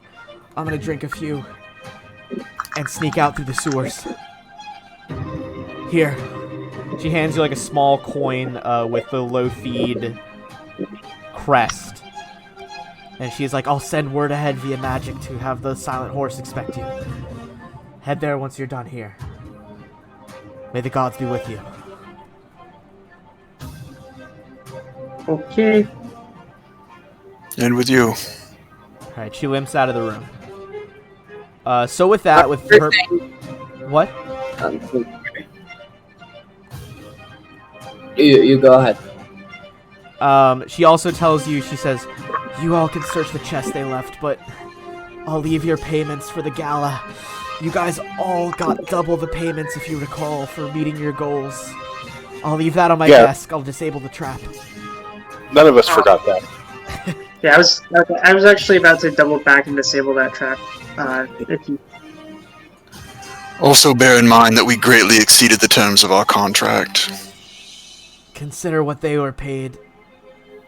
Extra payment for you. I will leave the doubled price for your services as my spies in the party at the Senate on my desk. And she limps out of the room. okay. So first things first, in a small equipment locker up here in the corner, you guys find the Brotherhood's down payment for Martella's assassination, which is 2,000 gold pieces.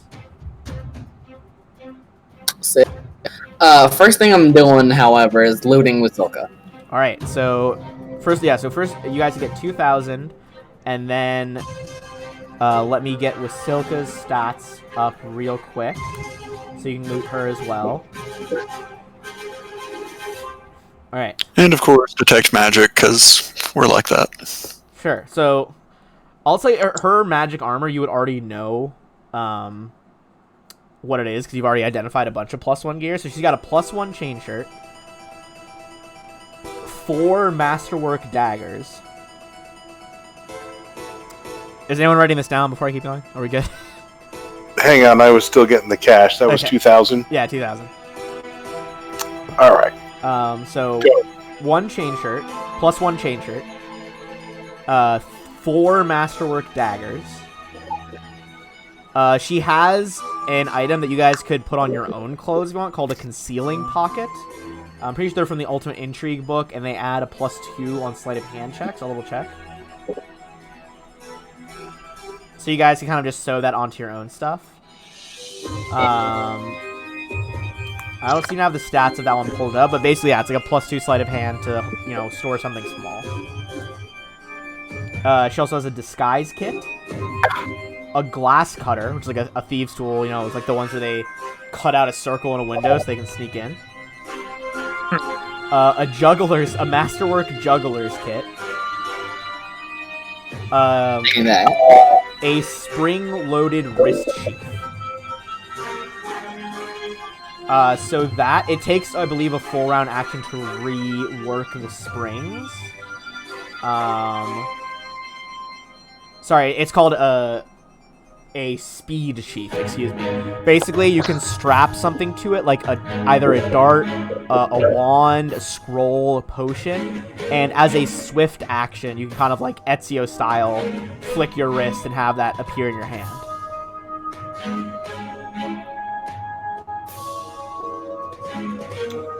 I'm partial to such things myself.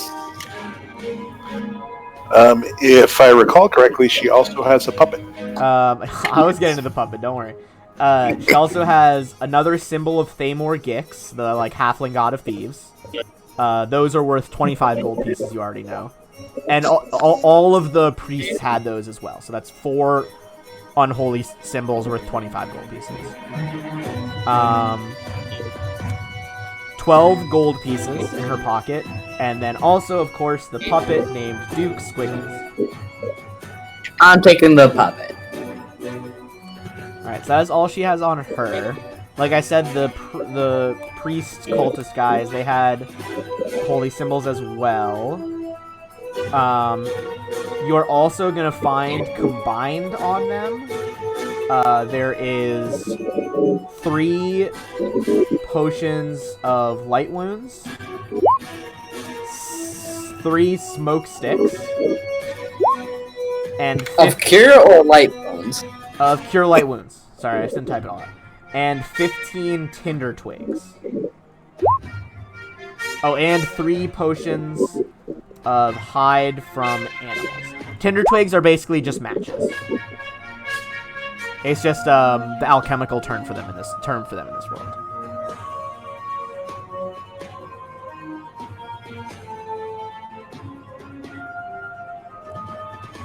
And that is all the treasure that these guys have on them. Oh, unless if you guys want to sell them, they each have a masterwork short sword as well, which is worth. If you sold it, it's worth like 155, I believe. Alrighty. I'm in favor of picking their bones clean. Financially, Seconded. of course. Not literally. I mean, like, Alright. Word. how much does human flesh sell for? It's actually illegal, so you'd probably get arrested. Believe it or not. I have underground connections though. I'm a rogue type, remember? I think Well, there's you a can sell them to the difference- there'd be a resurrection man. difference if you had like there's a wide difference in underground connections between like, oh, I got, a plug that'll sell me like some drugs or, buy some stolen goods to, oh, I have a connection that buys literal human flesh. I mean, Oh, you don't. You don't Wait, sell hold them on. as human flesh. You sell them believe it as or not, bodies to medical schools.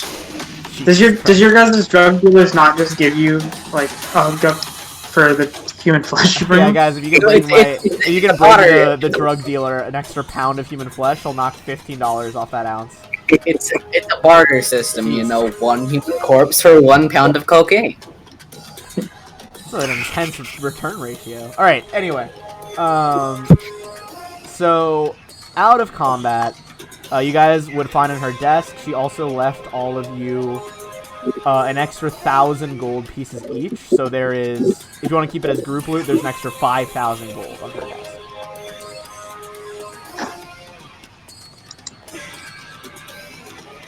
Let me just double check that there's no treasure you're missing or anything.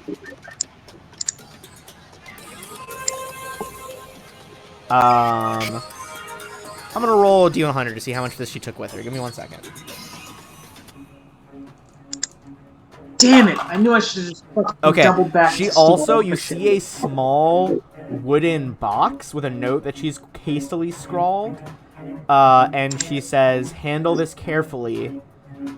There's a reason I'm so good at espionage." And inside the box, this is like literally a wooden box full of like poisons and potions. So I'm just gonna put the whole paragraph here because there's a lot of different poisons you guys can look up at your leisure. But there is 2 doses of black adder venom, 2 doses of medium spider venom, 2 doses of oil of Taggart, 1 dose of blue winnis, 1 dose of giant wasp poison. There are also 6 vials of antitoxin, a potion of delay poison, and a potion of neutralize poison in case of accidents. Antitoxin will just give you like a bonus on the saves. The others will help. One delays the effects of the poison, as you would guess, and the other one can neutralize it.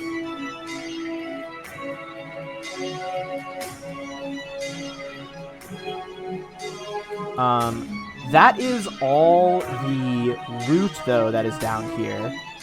So you guys essentially have 2 days of downtime to which, like, to recover your wounds.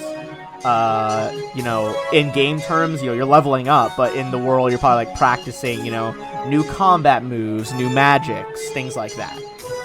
Is there anything else you'd like to do during those 2 days before you have your final meeting of Book 1? Before we do our downtime stuff, could we have our break?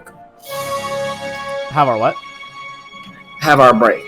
Yeah, I mean, do you guys want to do it now? We can... All that's really left in this book is the interview, or, like, going back and meeting with her. Do you guys want to do your break now to, like, finalize level ups and then meet with her? Or would you like to do it after? Well, we also want to sell some stuff and purchase some things, so... Yeah. So, I don't know. now, then? I'm not sure what options you're asking about. So, do we want to, like, take a break and, like, take a bathroom break now? Which could also give people time to level up and, you know, calculate selling stuff and whatnot. Or... And then we can just come back and assume that you bought the items and then meet with her? Or do we want to meet with Martella and then take the break after that?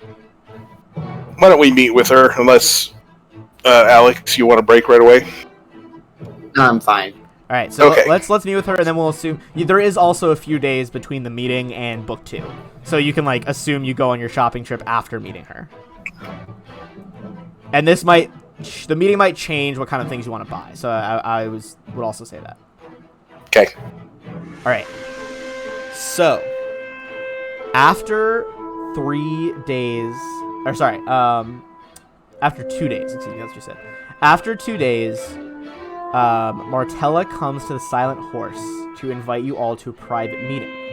You take a short carriage ride, which brings you to a tidy townhouse in the Eridan View district.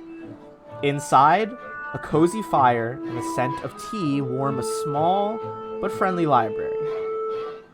A dog trots over to investigate, wagging its tail, and returns satisfied to its owner's side. As she rises from the chair, Princess Eutropia takes a polite nod and then speaks to you all. My name is Eutropia Stavian I, firstborn of Stavian III, and I thank you for coming. I wanted to express my gratitude in person for rescuing my old schoolmate Martella. She is a dear friend, and I am in your debt. You are bold and resourceful, yet apparently relatively unknown on Taldor's political stage. Those are all incredibly valuable assets. Now more than ever, I find myself in need of talented allies. My father, Pharasma rest his soul, seems to have been convinced my efforts at social reform were the precursor to usurping his throne. Some dear friends feared he would try to kill me at the Grand Exaltation. You may have noticed the lion blades on the scene in response. She kind of slips a little bit. I never imagined he could have slipped so far. She takes a moment to compose herself. Anyway, apparently in his paranoia, my father formally adopted Maxilar Pytharius. That was the military advisor you guys talked to at the party. formally adopted him in a private ceremony to declare the general his true heir, or so Pytharius claims. And he has presented documentation to support this claim. There are even those nobles who believe the vote against primogeniture could not possibly have taken place, or was somehow coerced by the elements that attacked the Senate.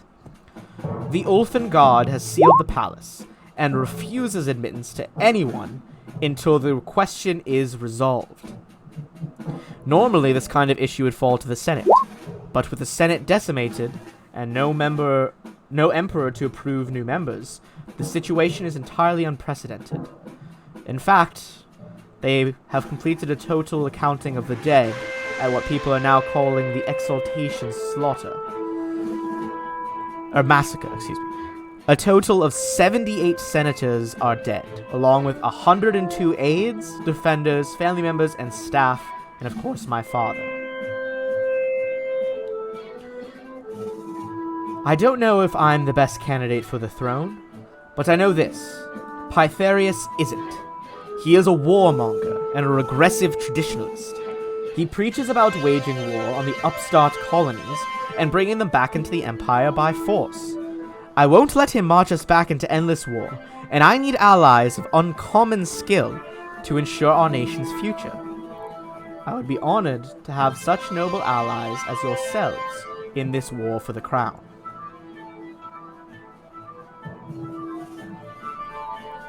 Oh, she said the line! She said the line! She said the title! I should have an air horn on.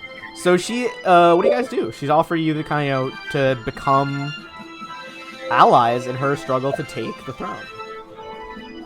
I will gladly accept. Yeah, I'm 100% down for some court intrigue and espionage, and maybe some assassinations. You know. Okay, cool. I go approach her and bow and say, I would be honored to serve you and support your claim to the throne. House Gare would be willing to ally ourselves with the princess, provided, of course, that there's some kind of contract. We're going to have to talk about this fixation you've got. Very much. We don't kink shame. Prepared to offer a contract of sorts. It would give you all authority and recognize you as important vassals in my new order. Also, here's our archly official meeting. Who are those people? Those are the iconic rogue Mauricio, and I believe that is the iconic Cavalier, but I am blanking on his name. They are like the Paizo representations of the rogue and the Cavalier class. Mauricio's been one of the longest iconics. She was one of like the first 4. Is that an iconic booty? What? I mean, that's up to you, my friend. Yes, yes it is. I believe we just said we don't kink shame, so... I mean, he did just say that. So do you guys want to ask her any questions before she proceeds? She kind of like gestures at you all. Do you have any questions? I'm sure this is all rather sudden, and I know Martella didn't probably tell you that you were meeting me. Martella kind of half smiles. She's like, "You appointed me as your spy master for a reason, lady." Where's the general now? He has retreated to the fortress city of Zyma in the south of Taldor. He has refused all of my requests for counsel. Rumor suggests he has already begun gathering a network of supporters who are calling themselves the Imperialists. Ooh, I have a question for you. What's our name? What is your name? Yeah, no, like if they get a cool name, we need like a cool name, you know, like an organization name, you know. Well, I don't have one of those for you yet, but Martella is going to instruct you in the ways of espionage and political intrigue. I'm sure the 5 of you will have to come up with a name for your own organization. How about we just take theirs? Take what? How about we... What? What if we just take theirs? Then it'll be like confusing for them, you know? She's like, I would not want you all associated with the Imperialists. They are who we are trying to fight against. Yeah, no. We're like our own organization that just also happen to have the same name that like supports like an imperial regime, you know? Olivia, no. Alright? Anyways, I also have a question. What's our first step? Go kill the general. Duh. Now we rally our resources and allies. This is not a war that can be won merely by swords. Pytharius commands the entirety of the national phalanx, and much of the rest of the military is fiercely loyal to him. This is a war we must win with words, guile, and allies. We need the people of Taldor to unite behind a single monarch, to dispel the military's desire to settle this with force of arms. I don't want the blood of common Taldans spilled to slake some petty squabble between nobles. Right. No peasants, only nobles. If I may suggest, Princess, or should we call you Queen now? For now, Princess Eutropia is fine. If I might suggest, he may control the military, but the military, as individuals, have their own priorities. If you could leverage getting the goodwill of their wives, their sisters, their mothers, their fathers, you could begin to bend on their allegiances to Maximilian. I quite agree. Martella is kindly offered to help you. How you would fit in all this? You would work as my loyal agents to secure resources and allies, like you said. We could sway their families, perhaps we could sway the soldiers. Ideally, without raising too much of a fuss when it can be avoided. Martella here will direct you toward more specific goals, as I have a great deal of work to accomplish myself in the meantime.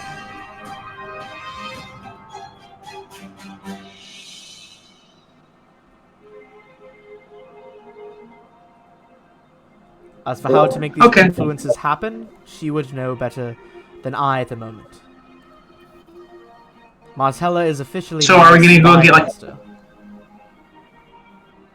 Ooh, cool. Do we get cool titles too?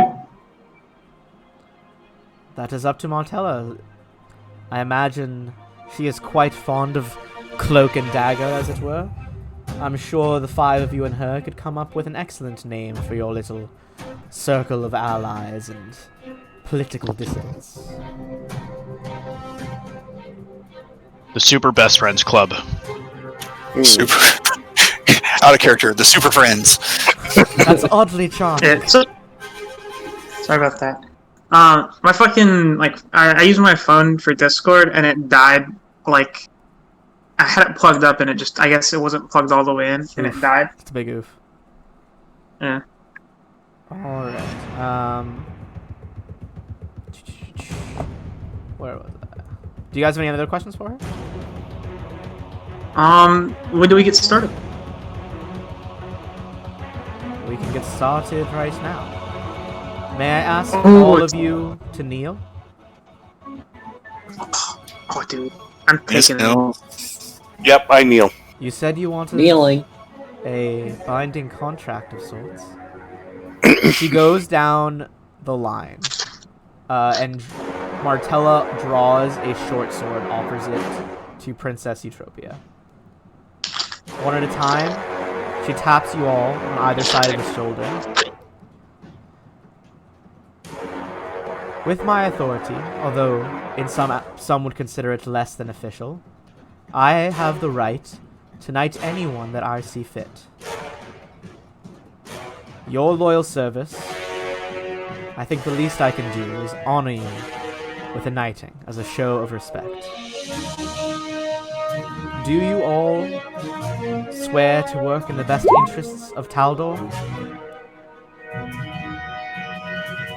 Yeah, I do. 100%. Do you swear to uphold the good of not just your patron, but also that of the common man and common woman in our country? of course. Aye. Yes. Then, without further ado, I knight you all, Sir Galatus, Sir Machiavelli, Dame Olivia, Sir Phineas, and Sir Tanith. Go forth as my vassals. I wish you all luck. All 5 of you are knights. Alright. Sick. And with that, Eutropia is like, if you'll excuse me, I have much to attend to. This way, Martella bows as her lady leaves the room. She turns to a lot of you and she says, alright, we got a lot of work to do, but for now, I want you all to rest, sell equipment, shop, conduct your own business, while I line up the most useful ways to use your skills. Shortly, your work behind the scenes of the grand dance, as it's called by Taldans, the political scene, as it were, will begin. And I will need all of you at your best. Thank you all again. I'll see you in a couple of days. And with that, we finish Book 1 of War for the Crown. Crownfall. Consider me hooked with some plot. Yeah. Alright, I'm gonna say, Also- since we got a lot of items to look up and stuff to sell, why don't we take a quick... do you guys want to do like a 10-minute break or 5-minute break? I'm fine with 10 minutes if you need time to prep characters and stuff. Well, we may need to go longer because we've got to decide a little bit on what we're selling and things. Sure. Do you want to just do like a 5-minute break, then we can kind of just reconvene and all sell and discuss as a group? Yeah. Alright, yeah, let's Sounds good. do a 5-minute break. For those who are watching, feel free to stick around and run a quick ad break to support the stream. And I'll see you guys all in about 5 minutes. I'm going to go check on the baby. We're swapping games too, right? Yeah, when we come back, we will swap to Book 2. Okay. Where is my... Alright, I think I got all the prices put in. Nice. So, how do you guys want to divide up loot, right? Because it's really, you can end up getting like really lopsided characters if you let people take stuff and then you also equally divide gold. What I was thinking was that we take the value minus what people got and give them the gold. Or just, honestly, just what you would get for the sell. Like, instead of like what the item's valued at, what it would sell for. Yeah. Oh, well, right, because I've got that automatically figured up. Well, kind of what I figured is, when somebody buys equipment, we're just going to add it in so that on the main sheet, it's going to have what everybody's total value is of stuff they have. So, like, let's say we sell a bunch of stuff and you buy a piece of armor. We'll just add that into the loot, set it as something you own, and then our values will update. So we know what everybody's got. Does that make sense? Yeah, that but works. like, that's like, that doesn't stop somebody from just being like, oh, this fits my character. Oh, this fits my character. You know? And Well, then, yes. Then we just all tell them, no, sorry, you have to share. okay. Yeah, you break out all the character loot value on the page, right? Yeah. Yeah, so we see that. Like, if somebody's 15,000 gold ahead, it's like, well, you don't really need anything else right now. Mm-hmm. So, I mean, right now, Tanith has more value of stuff because he's picked up a few items, so we'll just make sure everybody else kind of gets other things to catch up. Oh, does anybody going to use this crossbow? I mean, obviously we're supposed to keep it for the campaign. Yeah, I don't. We like, other than like Tanith as like a backup. You know, nobody really. Exactly. I mean, I can grab it as a backup, but I don't even have precise shot. So Yeah, exactly. Like I'm not investing in ranged combat because it's like. If my character dies, my planned backup will be good at using it. all right, well, I'll just put it down in the party stuff then. Yeah, I don't think we can sell it, but it doesn't seem Right. like anything we need. I don't know. We could probably sell it. I just, it might be a bad idea. Don't It's like Sally. a relic thing. Or whatever. All right, so everybody go through the loot sheet and mark down as either on your character or keep for stuff that you want to keep. Also, we can go through and all the scrolls that you guys are putting in spell books, just mark them to consumed. Yeah. Did we ever Okay. figure out if there was a way to change the mithril chain shirts to be medium-sized or no? We didn't. There's also a +1 chain shirt that is probably small sized. Yep. So we need to check with Ben on those. And we never got the stuff that was in Dagio's spell book or the formula book, so we don't know what spells are in there for us to copy down. Right. Also, I've looked through the list and there's nothing that I really want to keep, so. Okay. Yeah, remember, you can filter the list. Like, I'm just going to mark it down here to consumables. So, if there's any of that we want to keep for party stuff, I mean, think we should keep all the Cure Light Wounds potions. For sure. But I don't think we need smoke sticks or tinder twigs or the potions of hide from animals. I'd say we keep the neutralized poison. Yeah. Got 3 of those, I believe. Yep. Yeah, we should consolidate. And then I only need 1 of the gaseous form potions. I don't know how to split it though. I think. Oh, well, do you want 1 on your character sheet and 1 in party stuff? No, I'm just gonna copy it to my formula book and then. And then put it back? Yeah. Alright, so just put it as keep, and then it'll be in the group stuff. And then, Universal solvent, so it's basically water. Yeah. do I get mirror? Alright, so if those are marked, I'm going to go ahead and put everything back on. And I'm going to undo my studded leather so that we can sell that. Because I'm hoping to get better armor, because mine sucks. Alright, so everything that doesn't have a status can pretty much be sold. Let me just make sure that all the scrolls and stuff. I got all the scrolls that I'm planning on copying down to my spellbook, so people will be able to copy from there. But if you see one that's not marked and you want it, then you should claim it. Okay, all these things that are showing up now are getting sold. You already have blur. I don't want blur, so if you want it, you should mark it as for your character.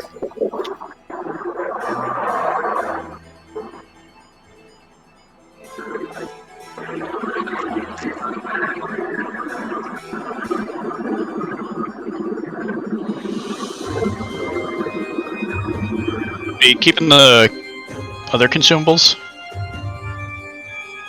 Everything that's here is going to get sold because no one's marked it as keep. Oh, there was a bull strength somewhere. I'm pretty sure we already marked that as keep. Yeah, Oh, okay. I filtered it down to only things with blanks at the moment. Okay. Let's keep the enlarged person. Okay, mark it as keep. Where's that? Oh, okay. I see what you did.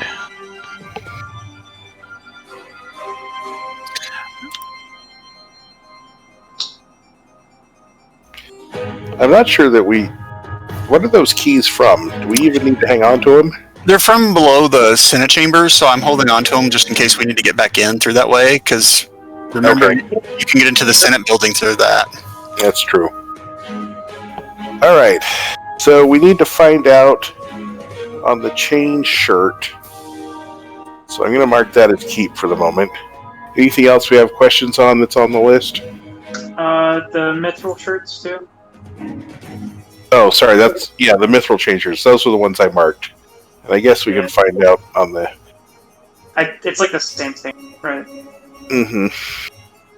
It's better for the mithril ones because you can get the +1 is easier to do than that. Like you can't turn a +1 into a mithril, but you can turn a mithril +1. Right. Okay, so the rest of this can go? I believe so. What the fuck just happened? Hello? Hello? So if anybody Can you wants hear to... Yeah, I can barely hear you.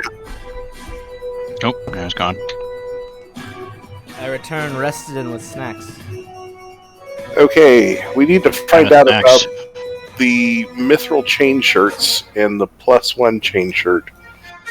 If we can exchange those for different sizes, or if we just have to sell them. I believe there is a set price for... Sorry, I had hiccups there. Set price for upsizing armor. Or resizing armor.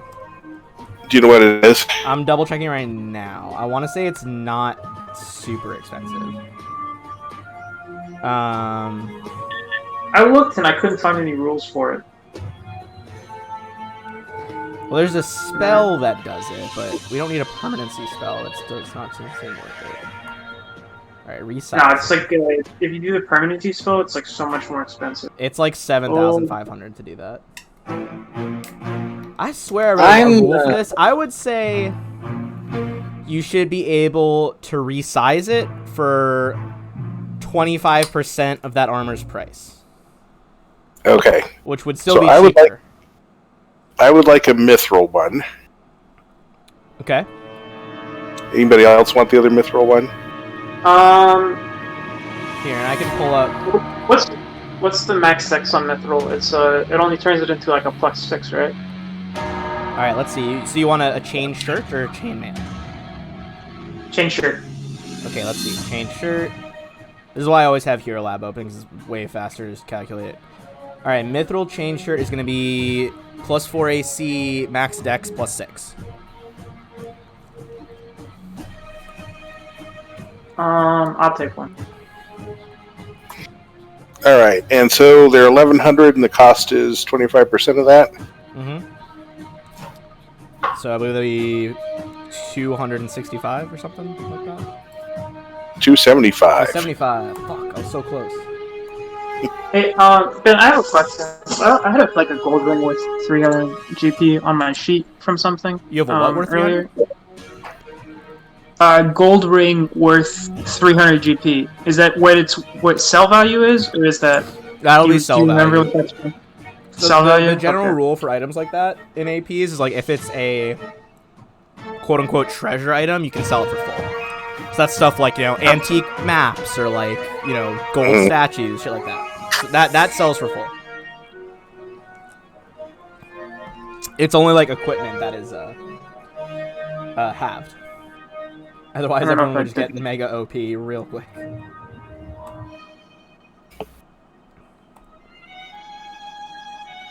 All right, so we've got all this stuff sold. Alright, So now I mark that to zeros. I am just switching us over, or I'm switching myself over to the new game.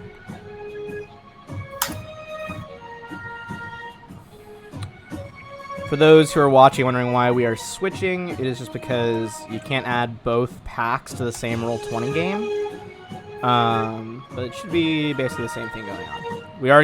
I imported everyone's characters, it should be good. I already leveled to 4. Perfect. Apologies, I'm just eating a snack. My whole meal schedule's been thrown out of whack. You're fine.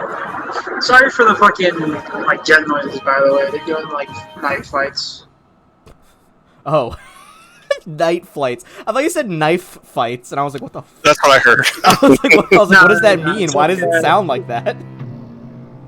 They do fucking like night flights and they do day flights. It's like it'll be like 2 weeks. You'll hear that shit at like 12 a.m. and then they start doing it at like 6 p.m. so they can get night training as well, because you're not always going to be bombing children's hospitals in the Oof, hot take. daytime. That's true. Alright, let's see. We got. Phineas, are you marking down the charges on the Wand of Shocking Grasp, or are you just keeping those on your sheet? Okay, I should be good I've on just my got them on my end. character sheet. I just have multiple notes up that are like how to do this new rule set that we're about to launch into. Because it better be a whole thing, my friends. I mean, if it matters, we're down to 13 13 what? charges on Shocking Grasp. Okay. So do we have time to copy spellbooks and stuff? We should. Yeah, we had downtime.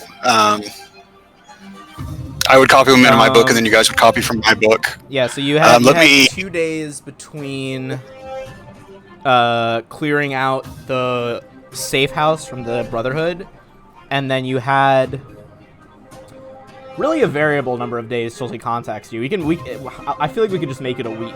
Like, this is not a fast-moving political country, so you would probably have time to like get your spells converted.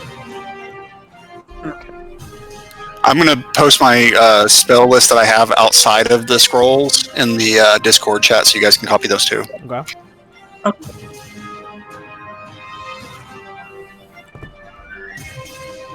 It's what gaseous.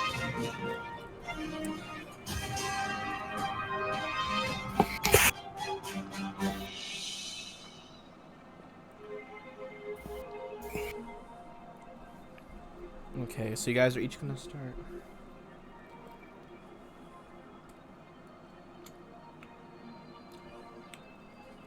Got it, okay. Alright, so we currently have 25,000 gold. Oh, Ben, we never got the spells in Dagio's spellbook or the formula book, so we're not really sure as far as like... Give me 1 sec, I will screenshot them. Okay, cool. Because if they overlap with the scrolls, we can sell the scrolls and just copy them from the spellbook.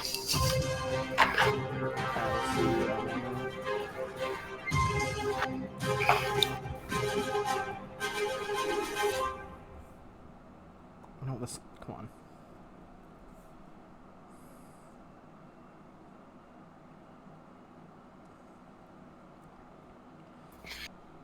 Alright, well, I need to get a better rapier. And I wouldn't mind getting a +1 on my mithril chain shirt. Alright, I'm dropping Dagio's stuff in the Discord. And who was the other I'm not. that you wanted? There was like a formula book at some point. Yep. That we picked up.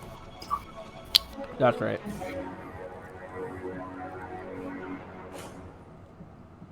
Yeah, that was Acid.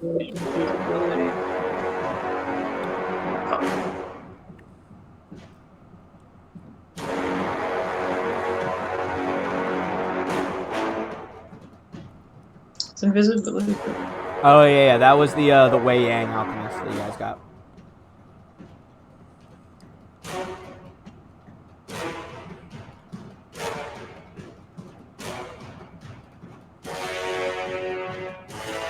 Wait, how much does it cost to become permanently invisible? Well, socially, it's going to be an issue. He Yeah, no. did not. He focused mainly on developing bombs, so he only has 3 spells that are not already on the list that you guys have right here. I don't think anyway.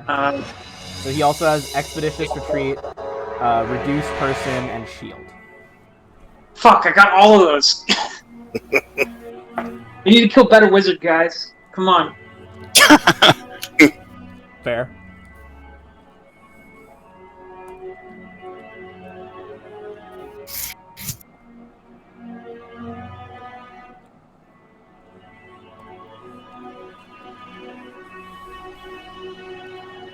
Yeah, I don't think. Yeah, I got everything. So honestly,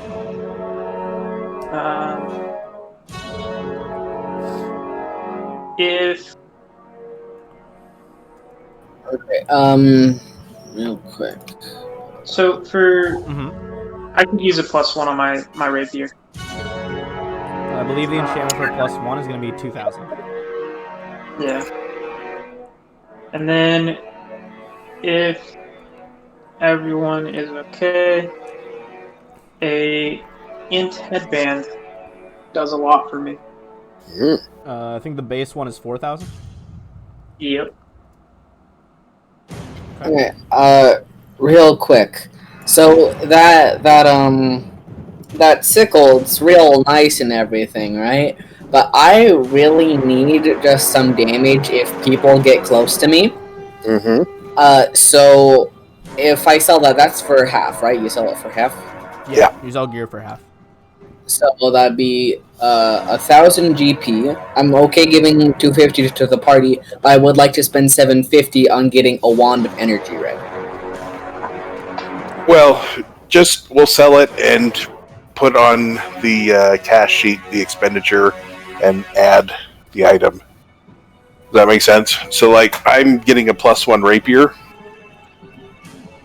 So I'm just adding that to the expenditures. Love a good shopping trip. Yep.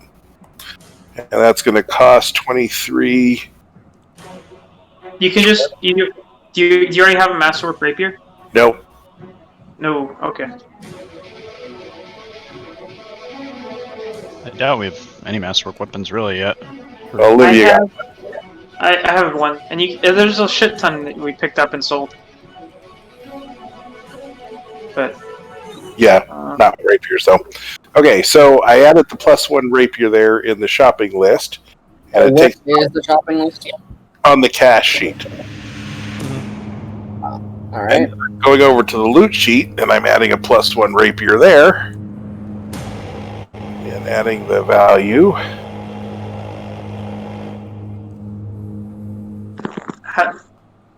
And then assigning it to myself. And that's the way it shows up on the main sheet with the value and everything. That make sense? I think. Alright, got my snack plate out the way.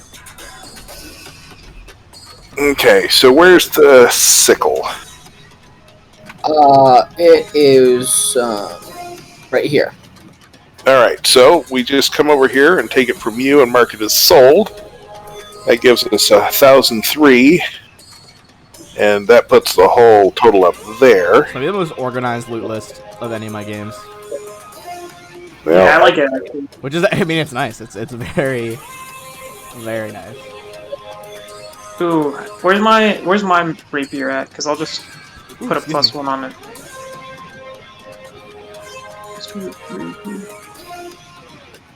Alright, so your sickle is sold.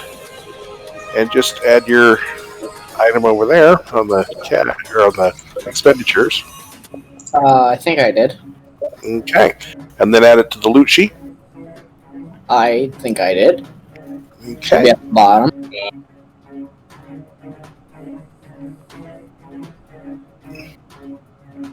And then if you go over to the main tab, it should show up there. I'm Oh, just readying alright. my notes right now.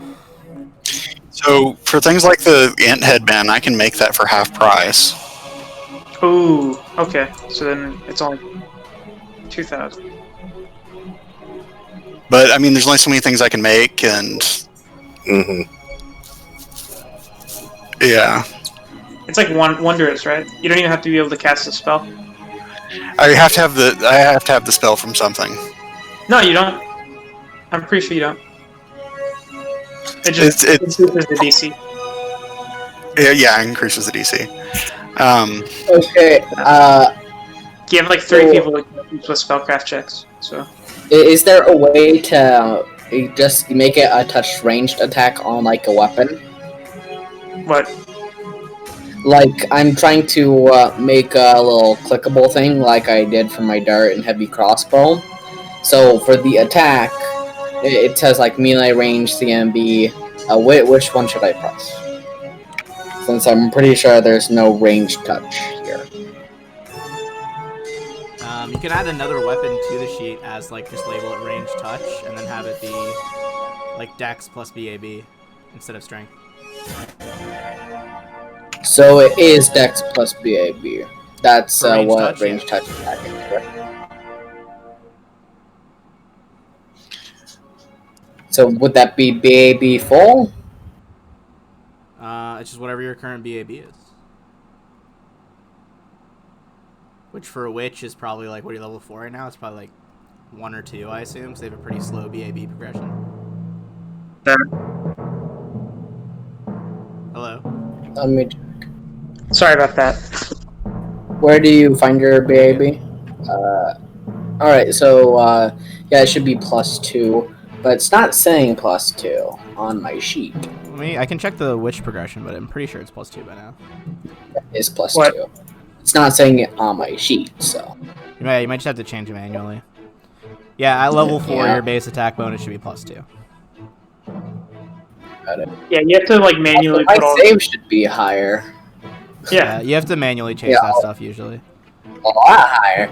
Alright, so. In the meantime, just getting all my notes ready.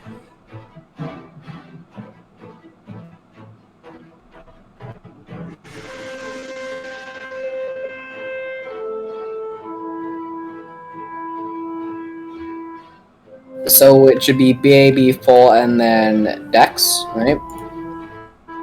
Correct. And that'll be Coolio. your range touch. So I have a question about this item spreadsheet. So if I'm making things for half value, when I assign them to my character, is that going to be at full value? So I'm kind of just giving away my portion of the loot? No, because if you just add it to the loot sheet, it doesn't change. I mean, that's just like we added loot. What you need to do is go into expenditures and put in the cost that you spent. So your half cost Yeah, over in on the tab. tab sheet. Okay. And then it doesn't really matter if you put it in at full value or like half Yeah, value. put it in at half value, because if we sell it, it would be. So sorry, put it in for full value on the loot sheet. Okay. Where was it at? So that should be 4,000.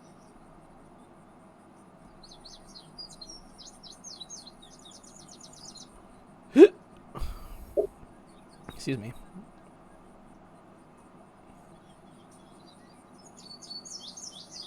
Alright. My wand of energy ray should be ready. All right, so we still have about 14,000 cash currently. Yeah, so that made my value go up a lot. Which did My amulet of mighty fists. that you made? Yeah. Oh, Yeah. hell yeah. Well, but it only costs the. The 2,000, so it doesn't really matter. But like when we're looking at the sheet to see, who's got the most stuff and things, I feel like I'm being penalized for my feet. Well, see, but that just means you need to make things for other people, because that way their cost will go up. Yeah. Oh, I need to sell this formula book too. Well, at least you don't have to Actually, spend as where's much it? on stuff. Yeah. Where's the? Would you just keep it in the back of your mind and bring it up if anybody like brings it up for you? Did we get a value for the formula book or no? No, we never did. A value for the formula book? Yeah. Yeah. Like how much is it to sell it? Because I've already used. Like I don't need it. Let's see the base. It's probably like 350. We'll just say you can sell it for 350. I just Okay. closed that tab, so you can sell it for 350. It definitely wouldn't be more than that, but All right, so I'd like to maybe get a belt of Dex. That's something you can make, right, Phineas? a belt of incredible dexterity. Yeah. Okay, how many things can you craft? That's the thing is it's 1 day per 1,000 gold. And you guys have about a week. Well, and you have the Hey, days well, before that, so that's 9 days. So the int headband and my amulet of mighty fists are going to take are going to take 8 days. Well, yeah, but we don't have to jump back on this, right? We can take a bit longer. It could take another couple days. Or Up to you. I mean, What does the there's no headband of official intelligence time do? limit, but I would say no more than 2 weeks. what does the int hit do? +2 to intelligence. And it also lets you max out one skill with skill points, I believe. I mean, if you want to make it more effective as far as like how much stuff I can make at a go, there's a tool that decreases the amount of time. Are you telling me? No, I'm telling the group. Well, let's say we've got 10 people, or sorry, we've got 5 people, and if we each did a $4,000 or 4,000 gold item, that would be 20 days. Yeah. Can we swing that, or is that going to be a problem? 20 days? She'd probably she's probably, I'd say no more than 2 weeks, because she is like planning stuff. Alright, I can wait until the next downtime to get mine. So, quick question for somebody that might be more knowledgeable than me. Off the top of your head, linguistics, is it languages per skill? Like, per skill rank, or like per total skill? Like, What do you mean? It's per So- rank. All right. You get a new language every time you put a rank in it. okay. Cool. Oh, goodness. There's amazing tools to manufacture that I just dropped in the chat. They double my craft time, but they're 6,000 for me to make them, and it would take 12 days. I will say this is not a campaign that is like short on downtime, so there will be more downtime in the future. That's good to know. So maybe not this go around, but maybe we should keep that in mind for the next go around. Okay. I mean, if the ask is to have you create items, which it seems like everybody's jumping in line to take advantage of your generosity, we should probably have you make those first, right? Then we're just benefiting every other downtime. Yeah. That's probably... Do we want to And do I- that? Yeah, I think we should definitely do that, and don't have it like count against that loot share. I know that's going to mess up the spreadsheet, but like that's just a party benefit. Well, everything we buy is a party benefit. I mean, keeping you guys all at the top of your game keeps you all alive. Right. So, should we take off all of the crafted items? So it would take... How many days did we say we could get it out? We So could go? You had, well, I guess it's a total of 16 days. You had 2 days to rest at the Silent Horse at the inn, and then you have 2 weeks from when you are knighted by Eutropia to when Martella's going to contact you. So 16 days total is how much you have to work with. So 12 days to make the tools of manufacturer, and then I can make... And then we have 4 more days. I can make 8,000. So I can make the tools of manufacturer, and I can make the ant headband and the amulet of mighty fists. All right, I'm next up with the belt of decks. Okay. And I can work on those during campaign days. If I use Keep Watch, I can work on them in the night. Okay, so is everybody good with what they've purchased? Yep. So, All right. I've got just a few more things I'm going to add, but they're relatively smallish. Oh, do we have anybody who can use a wand of cure light yet? Oh yeah, I can. Machiavelli can use it Yeah, I now. think Machiavelli. Don't buy Cure Lights. Buy Infernal Healing. Well, Infernal Heal is good for out of combat healing, but if you go down in combat, Yeah, but- Infernal Healing is not going to do a lot. Well, yeah. I'm kind of here to take care of, in combat, getting you back up. I mean, you up to could do guys. both. My preference is usually a cure one, but I have played games where we got Infernal Healing as well. They're both good. All right, so somebody want to look up the value of that? It's 750. 750 gold. 750 is a 50 charge Infernal Healing one. Or Cure Lights. Or Cure Light, whatever one it is. I'm sorry. Say the number again. I didn't. 750. 750. All right. There's one good for now. Yeah. Alright. What is the... Where's linguistics at? Where's the language? I'll keep the wand on me, so no. Yeah, that healing. Makes sense. You're pretty good at You support. prefer to take it, Phineas. Support and debuff. I mean, I've been on the front line, so it's probably better if you keep it. Yeah, true. Phineas is spending his time out there throwing hands. Yeah, so prehensile hair will be quite useful eventually. What a wild ability. Witches are fucking wild, dude. You know, just grow out my hair and have wands At all least he's not stuck a in there. gingerbread witch archetype. God, what a fucking... If anyone wants to look at those, it's a really funny archetype to look at. I really What want is to play it? one someday, but... Instead of, like, shadow illusion spells, they can make illusions look like gingerbread people dancing around.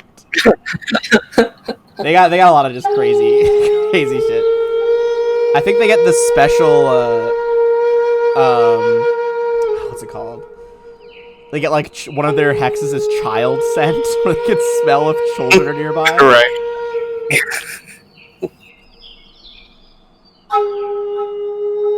I'm just testing out different musics now, some elven flutes and stuff.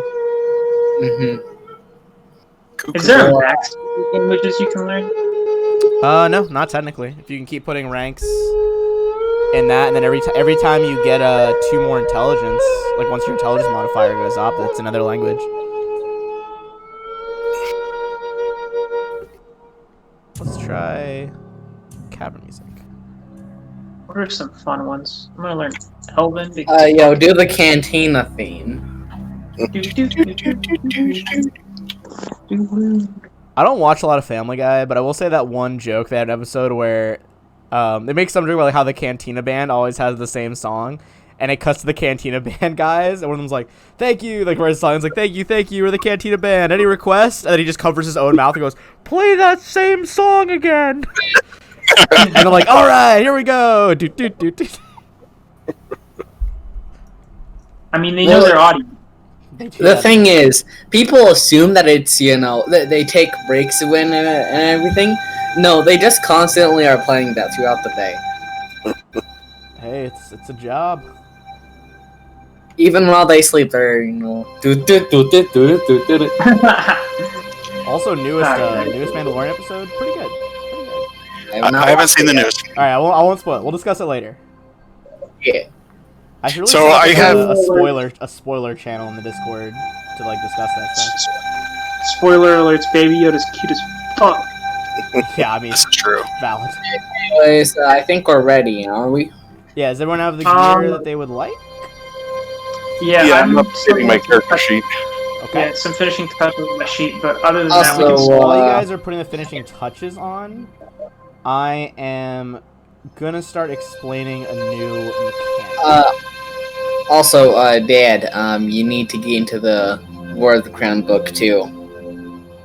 Aren't I? You are currently not inside the actual game bit. What game am I in then? No. First- Who's the... So, while No. you guys are crafting, this crafting time is going to represent your first 2 persona phases. So far in this campaign, we've had regular combat and we've had social combat. Social combat, lasted about 10 minutes around, whereas regular combat is 6 seconds. This is kind of a more abstracted thing. The book will prompt us with how many persona phases we get, and they could be spread over a wide portion of time. So during this 2 weeks, in between selling and crafting, because that doesn't take all day, you guys are going to get 2 persona phases. Now, this is going to be a lot, so bear with me.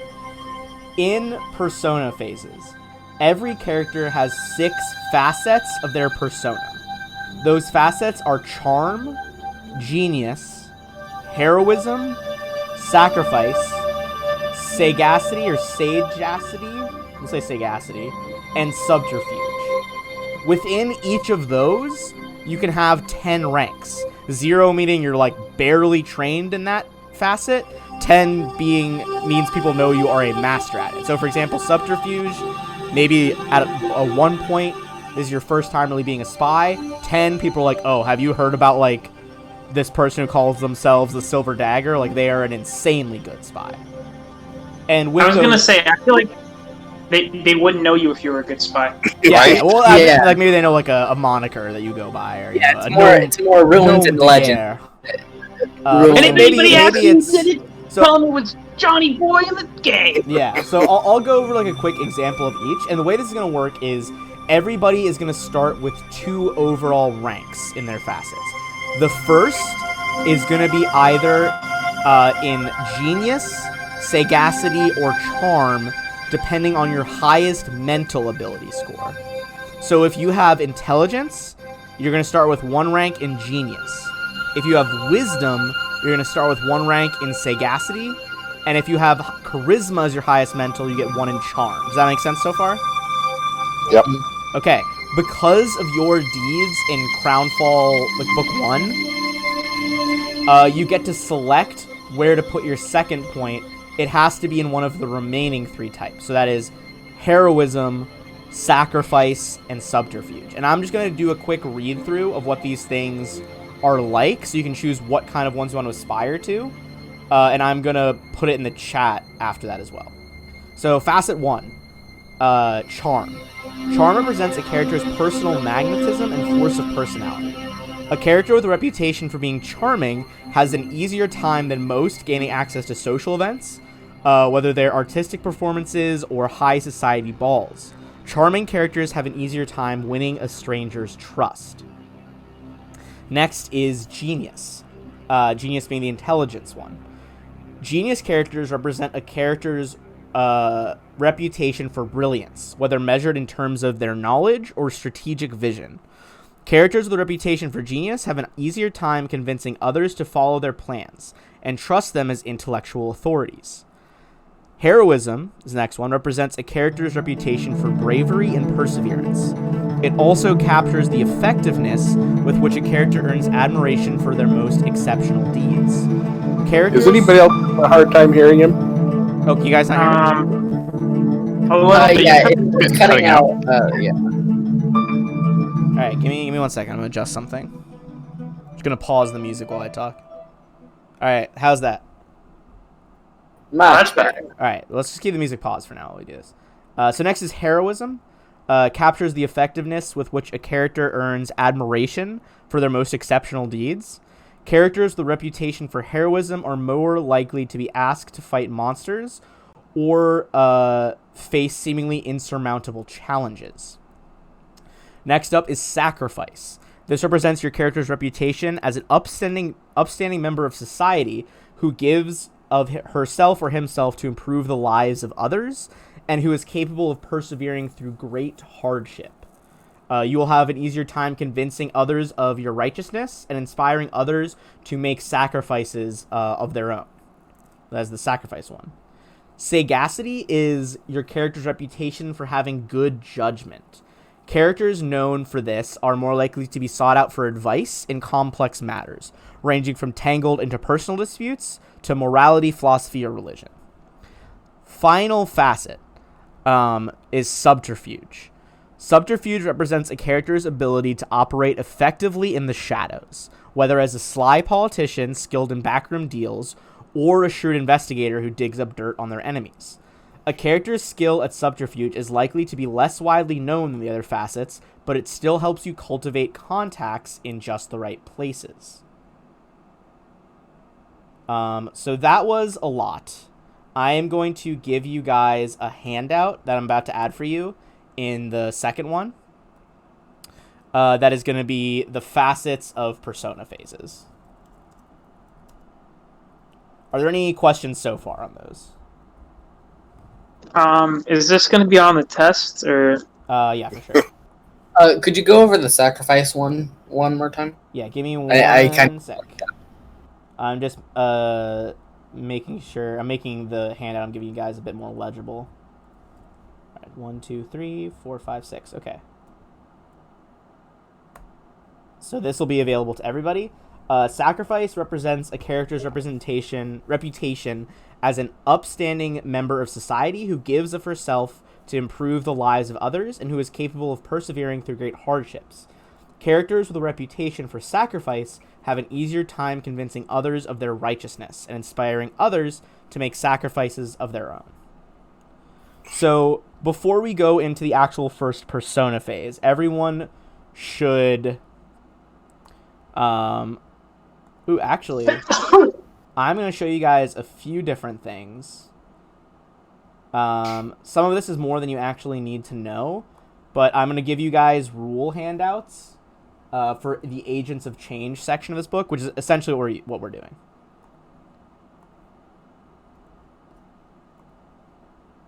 Alright, so before we get into the next parts of this, make sure you have written down somewhere your first round of ranks in these facets. Okay. Okay, real quick. Livia. So we're both, intellectuals, right? Yeah. Do you want to facet more into like genius or more into something else? I have to take genius, and I believe that Phineas also has to take genius because it's your most one, your highest one, wait. right? First, 3 people have to take genius, but what do you want to go into further? I'm 100% gonna take subterfuge every opportunity it's available. And you, Phineas? It would be the same for me. I'm all about the backroom dealing. I mean, there's not necessarily like multiple people having the same thing could still be good, because other things you guys are going to do is like wheeling and dealing, and also there's a section called operations where you guys are actually going to get your own circle of spies through Martella that you can send on operations.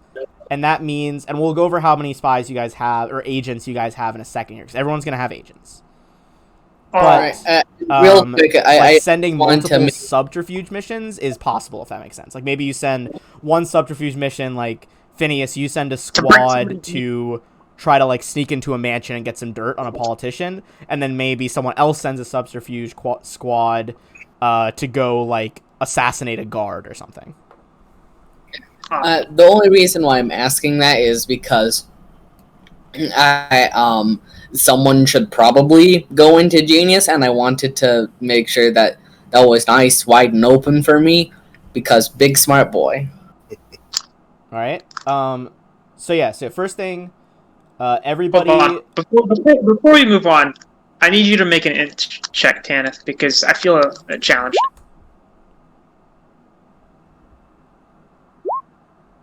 I do not keep it in there. Olivia out here scheming, bro. Okay, my brain might not be as big as yours, but it's probably actually bigger than yours. Excuse I have me, 19 Dame cards. Olivia and Sir Phineas. No, I have a +5 mod thanks to the headband dog. Jesus. Okay, but headband isn't real, yo. That isn't your actual brain. Okay, This is like absolutely an argument that would happen in this world. Like, excuse me. Boy, I was like, oh, as a whatever. craft- It's the magic. As a craftsman, it is absolutely real. All right. Yeah, I'm it's saying been that it 24 is. hours. Phineas's It is in fact fingers just real. like flex around his tools, his like metallurgy tools. It is in fact real, but if we were going toe to toe in like a mind thing, no other, things about us, Okay, you I want would win. I'll take Alright. I'll take the headband off. Well, brief pause go. on this. So, what -1. I put in the chat. It's the weirdest thing. What I put in the chat That, is that wasn't a -1. You didn't put a -1. All right, hold on. No, I guys. didn't put it in. But Guys, Okay, party sorry. members. So first things first, add your rank to that, and then you can choose to put your second rank, because you guys did so well in the first book, into any of the 6. Now that includes the one that you already have 1 in from your intelligence, wisdom, or charisma. So you could bump that up to 2. Too and- genius. Too big brain. So basically, the higher you are in a facet, you guys are going to get different things. If you have rank 1 in a facet, you get agents of that facet. If you have rank 2, you get basic operations. Rank 3, there's a skill bonus. Rank 4, there are admirers. Rank 5, you get a bonus feat. And that'll be a specific bonus feat from a few choices. I'll show you later. Rank 6, you get advanced operations, means you can send your agents on more advanced missions. 7, you get a higher skill bonus. 8, you get admirers. People admire you more easily. 9, you get friend in high places as a new ability. And then 10, you become master of operations in that particular facet. All right, so can there only be one master of operations in every facet, No, or you could both be masters. So Cool. here, there are 2 things you can do during a persona phase. The first is developing a persona. That means with the right checks, you could get another rank in one of your facets. Make sense? Yeah. The other one would be sending your people on operations. What's the check to get another rank? It will depend on what you're trying to rank up. There's a lot of checks. Okay. So here, let me give you an example. So maybe one of the things you're doing is arranging a secret meeting. That would be beneficial to either the charm or subterfuge facet. You arrange a clandestine meeting between individuals who can't or won't speak openly. And you can either make a bluff check if you are doing the charm, trying to up charm facet, or if you're trying to up subterfuge, you can make a disguise or escape artist check during the secret meeting. Ooh. And there's a lot of those, so basically just like, tell me which facet you want to level up, and I'll give you some options of what you could do during that development phase, or what you want to do with your operations phase. So what's like my options with operation? Okay, so first of all, you guys are probably still thinking about which facets you want, but just so you know, at level 1, when you get the agents, your PC gains a number of agents equal to twice your total starting number of facet ranks, and that's for everything. So like right now, you guys are at 2 facet ranks, so you all have 4 agents. Every time you increase a facet rank, you rally 2 additional agents to your cause. So we have Everyone has 4 We have agents 4. right now. and does it depend on like what they can do? Depend on like if I just max out subterfuge, are all my agents like Are they all subterfuge things like- agents? yeah, or is it just based on my ranks?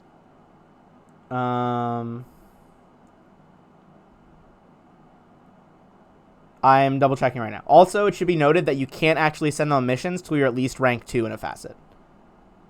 Okay, cool. Because So I'm that's ranking when up. you gain basic operations. Okay, so you can initiate 1 operation per phase. You must decide which operation you intend to perform at the start of that persona phase. To determine the outcome, you roll an operation check. That is a d20 with a bonus equal to the number of agents. And there's a DC for each mission. You can actually choose how many of your agents you send on it. The more agents you send, the better it is. Okay. Is there a risk if you send more, or is it just straightforward? The thing is, so it'll be harder to fail, but if you do fail, you'll lose potentially all of them. Oh no! It's like, did you guys ever play Assassin's Creed Brotherhood, where you could like send your assassins on missions and stuff? It's like kind of like that system. Yeah. Okay. Cool. So I will start. I guess I would like to level up subterfuge. So what are my options? Wait. So first of all, is your spare point going to subterfuge? Yes. Okay, so you automatically get 1 point. And let's start our first persona phase. It's a whole new system, very fun to do. All right, so we're gonna start. all right? So should we have 3 total points or 2 total? 2 right now, but during the first persona, I think Got it. what. Sorry, I just got distracted. Who wants to do the first persona phase? Is that Olivia? Me, yeah, Olivia. Okay, so we'll start with Olivia. Olivia, you right now have 1, I believe, in Genius and 1 in Subterfuge, correct? Yes. And you want to... Okay, so first of all, you have 4 agents right now. And if you want, we can spend some time out of game, like flavoring agents and stuff. Although, Phineas, I think one of your agents is absolutely just Jefferson. Fair enough. Your contract said I had to come work with you. Okay.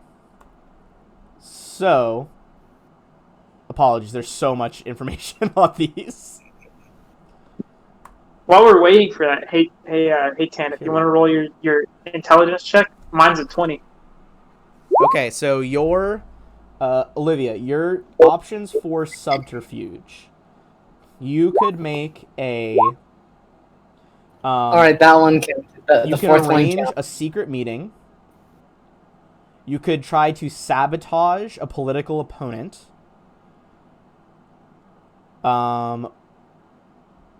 Or I believe those are the two you can do right now. What's sabotage a political opponent? What are those checks? You cunningly set up one of your opponents for a fall, perhaps causing one of his shameful secrets to go public. You can either make a sleight of hand or a stealth check. Can I buff for this stealth check or no? No. I keep my windows Okay. keep. What the fuck is up with my thing? My windows keep minimizing for some reason. Can I use inspiration on this stealth check? Yeah, I'll say as an investigator, that makes sense that you would be able to do that. I'll allow it. Okay, cool.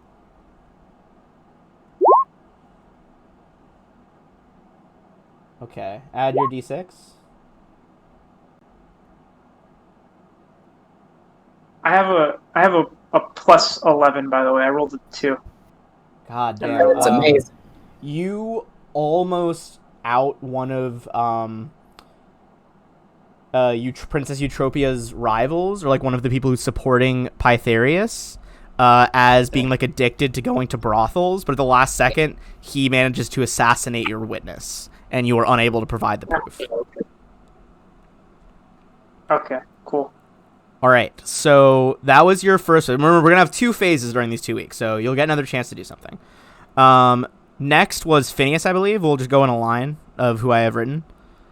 Phineas, what were your initial 2 facets? Your ranks in your facets. Genius and subterfuge. Genius and subterfuge. Okay, and this should be something you guys keep track of because I'm gonna lose my mind if I try to keep track of 10 people's different facets. Or 10 ranks in different facets. All right, Phineas, what would you like to do during your first round here?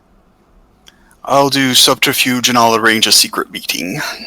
All right, so for that is going to Wait, be. can he even carry out operations? He's in 2 ranks. Well, this is not an operation. This is a developing persona skill or developing persona check. If he beats it, he'll have 2 ranks in subterfuge. Means his agents will then be able to go on basic operations for him. Okay, so you arrange a clandestine meeting between individuals who can't or won't speak openly about their political leanings. For the subterfuge facet, you can either make a disguise or escape artist check. Oh, those are my 2 worst skills, I think. Well, does my hat of disguise count? I mean, you're the one sent at the meeting, so yeah. Okay. This is so this plus is 10 to whatever this is. So 17. 17, and you are trying to achieve rank 2. The rank you're achieving is how I calculate the DC. Give me one sec. You are successful, and you managed to broker a meeting between Martella and one of the nobles in Opara in this city who is like potentially leaning toward the Imperialists, and managed to change their outcome. So your subterfuge facet is now on level 2, which has unlocked basic operations for you. Woohoo! Alrighty. And that also remember, since you successfully increased a facet rank, you just went from 4 agents to 6. You have 6 agents. Oh, cool. We should check that on our sheets too. Okay. Continuing Persona Phase 1. And this takes place over like days, these phases. Next up is Tanith. Alrighty, so I already got 2 in Genius, so what are the operations that I can do? Okay, so you immediately put your both in Genius. Give me 1 second to pull up the Genius category operations.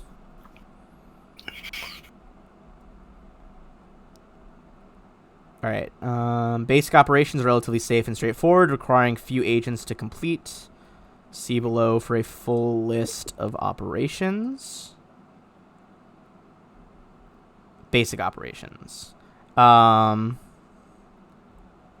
this is in the Genius faction, correct? Yeah. Facet? Okay. So here are some of the things that are either specifically for Genius or are open to any facet. Some of the missions are just for any facet.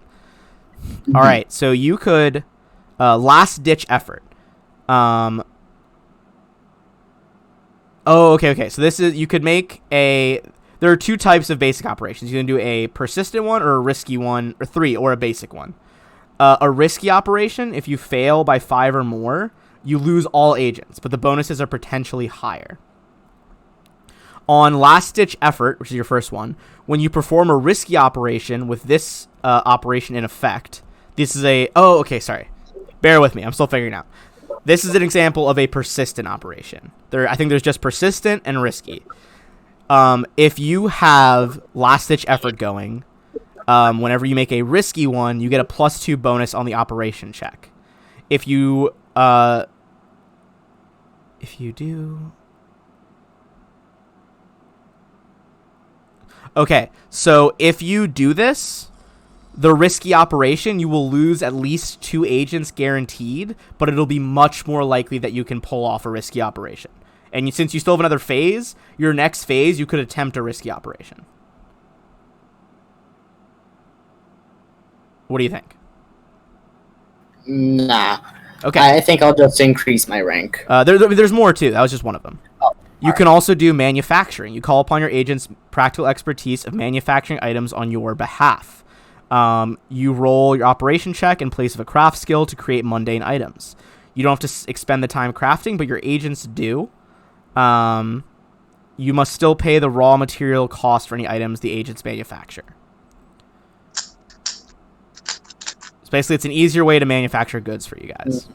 Alright. Next up is recover agents. If a risky operation goes awry, you might lose agents. If you have fewer than what your max number of agents allow, you could launch a rescue mission. Cool. Next is, this one is exclusive to Genius, is research. Under your direction, your agents scour libraries for relevant information. You can use the result of your operation check in place of a single research check. Your agents must spend the required time, but this research takes none of your own time. So you can have them like research things for you. I'll try to speed it up just to keep going. That is the last one that you can do on this one. Alright, so I'll probably just increase my rank. Okay, so what do you want to increase Genius to 3? Correct. Okay. So your options for increasing Genius right now, you can also try to sabotage an opponent with kind of intelligence this time. Or you could give a lecture or drive through legislation.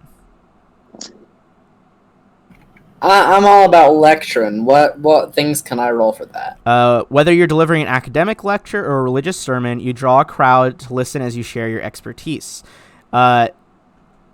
Basically, you can just tell me what you're giving a lecture about, and we'll pick the relevant knowledge skill.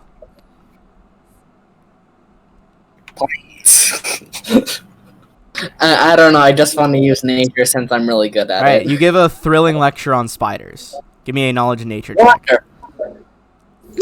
That's a 19. Okay. And you're trying to achieve rank 3. Plus twice. Close, but that is not enough. You don't lose any facets, which can happen if you do really, really bad. But your facet for Genius does not increase to rank 3. Dang. Alright. Now, let's move on to Galatus for your first Persona phase. Okay, so I put both my points into Sagacity.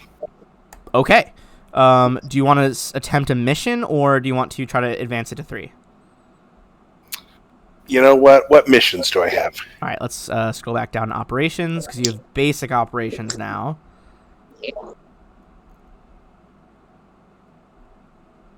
All right. First of all, you can filter rumors. Under your direction, your agents are skilled at separating fact from fiction. Once before the next persona phase, after you or another PC receives the results of a check to gather information, you can ask the GM to roll a secret operation check using the number of agents you sent on this operation as a bonus. If the check results in success, the GM tells you whether the information gathered is mostly true, has elements of the truth, or is mostly false. If you fail, I'm going to lie about it, though. That's not very nice. Okay. So basically, you can start. It's like a more advanced way of using like the gather information skill about diplomacy. So if you wanted to like say like I want to gather information about, you know, Pythareus, you could do this and like get bonuses on it essentially. Okay. So next, you also have last ditch effort. Everyone has that. Manufacturing, you have that. Recover agents, you have that. I believe those are your only ones right now. okay. Well, then I guess I will just try to increase it. Okay. In that case, to increase your sagacity, give me 1 second. You can either give a lecture as well, or attempt to drive legislation. So you take a prominent role in drafting or promoting a new legislation or another form of governmental policy. You know what? I feel like I'm a policy guy. Okay. The associated checks would be either a perform check, a linguistics check, or a sense motive check. Well, I have to go with the sense motive because that's my really good one. All right. Go ahead and give me a roll on sense motive. That is going to be a success. Your sagacity facet is now rank 3, which means not only do you have 6 agents now, all of which are for you 6 agents. You can go on basic operations, and you now unlocked skill bonus. You can sometimes leverage your persona to gain a bonus on a skill check. Once per persona phase, a PC can apply a skill bonus to a single check for one of the facets in which you have at least 3 ranks. You can apply this bonus after rolling your skill check, but before the results are announced. So right now, you get an automatic +2. Okay. And that'll be on like any skill check you do to either do an operation or to increase your abilities. Sounds good. And that's permanent unless you end up losing a facet, which is basically if you really fuck up. Right. Okay, so that is your round 1 of this. Next is Machiavelli.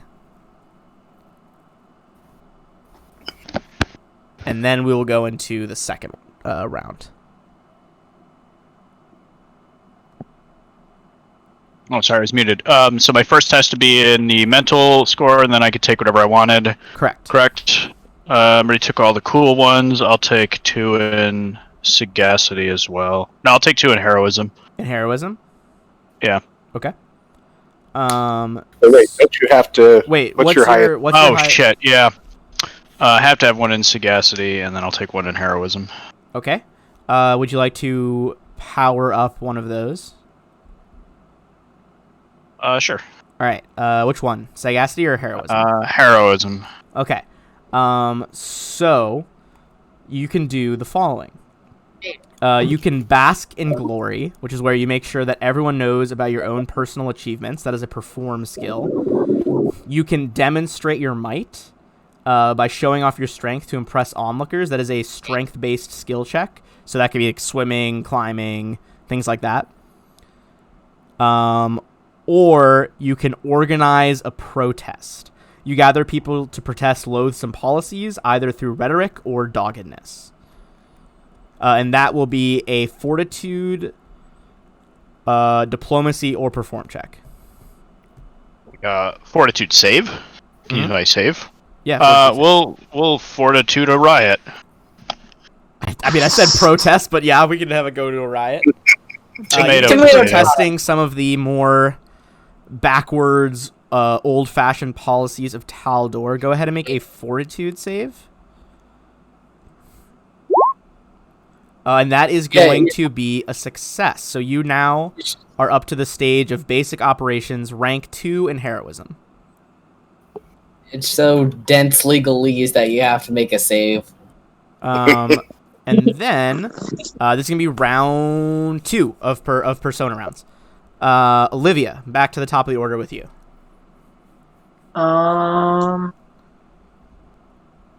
Yeah. I'll do the same thing. Okay.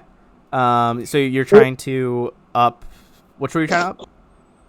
I'm gonna assassinate somebody with the subterfuge with stealth. Sabotage. Oh yeah, sabotage opponent. Yeah, okay. Yeah, go ahead and make a stealth check on the subterfuge category. That is not going to be enough that you lose any ranks, but it's still not enough that you gain another rank in sabotage. Oh, hold on, with a 5. Let me double check. What rank are you right now? 1. That is enough. With using your inspiration and your skills as an investigator, you successfully managed to sneak into a political opponent's house, releasing his bank statements, which causes his downfall. So you now have unlocked rank 2 basic operations for that. All right. Awesome. So you progress your skills at subterfuge, and it's presumed that like during this time, Martella is like helping you all kind of build yourselves up in her like spy organization. Okay. Next up, we're gonna go to Phineas for round 2 of his Persona rounds. Subterfuge again. I'm rank 2. So you're trying to get to rank 3 subterfuge? Yeah. Okay. So you can either do the secret meeting, which is escape artist or disguise, or sabotage opponent, which is sleight of hand or stealth.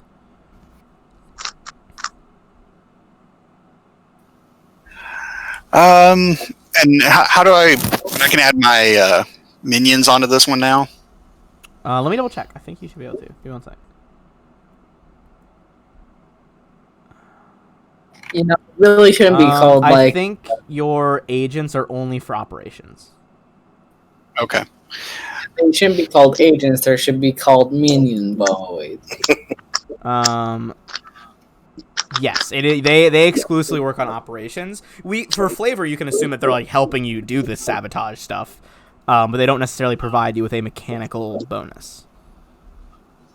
Okay. I'll try to arrange another meeting. Okay. Just gonna throw in my disguise self into there. Okay. Is that with the disguise self bonus? Yeah. 28. And you're trying to achieve rank 3 of subterfuge. That is a success. You now get you now have unlocked the skill bonus tier. So you have agents, basic operations, and the skill bonus. So anytime you make a new skill roll during this phase, you get a +2 on whatever skill you're rolling. Cool. And remember, you get an extra 2 agents. 2 agents, correct. Okay. Next is Tanith. Alright, Pog. Alright, I'm going to try to increase my skill. Right. This time, giving a good old lecture on planar beings and how to thwart them. All right. So this is for... Which one is this? Genius? Yes. Okay, so you get a 20. What is your current rank? My current rank is It's 2. gonna 10. It's already 2, so you're trying to get 3? Yes. That is going to be just shy of the check. You give a very fascinating lecture about both the inner and outer spheres, both elemental planes and the planes of the afterlife, but it is not convincing enough to increase your standing of genius in Taldor. So much for being a big brain. Shut up! Okay, so next, What are you doing? Wait, hold on.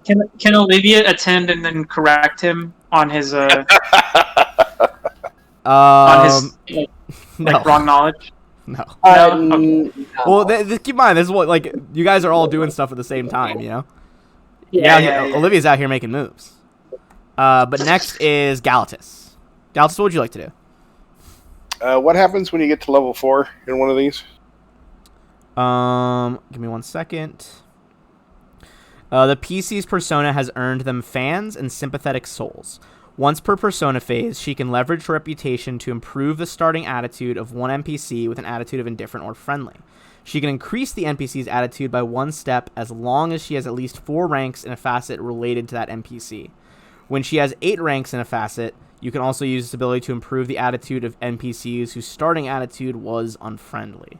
So essentially, if you achieve rank 4, once we go down into like social combat, which there will be more of this chapter, it'll be easier for you to influence people as long as they are of that facet. You know what I mean?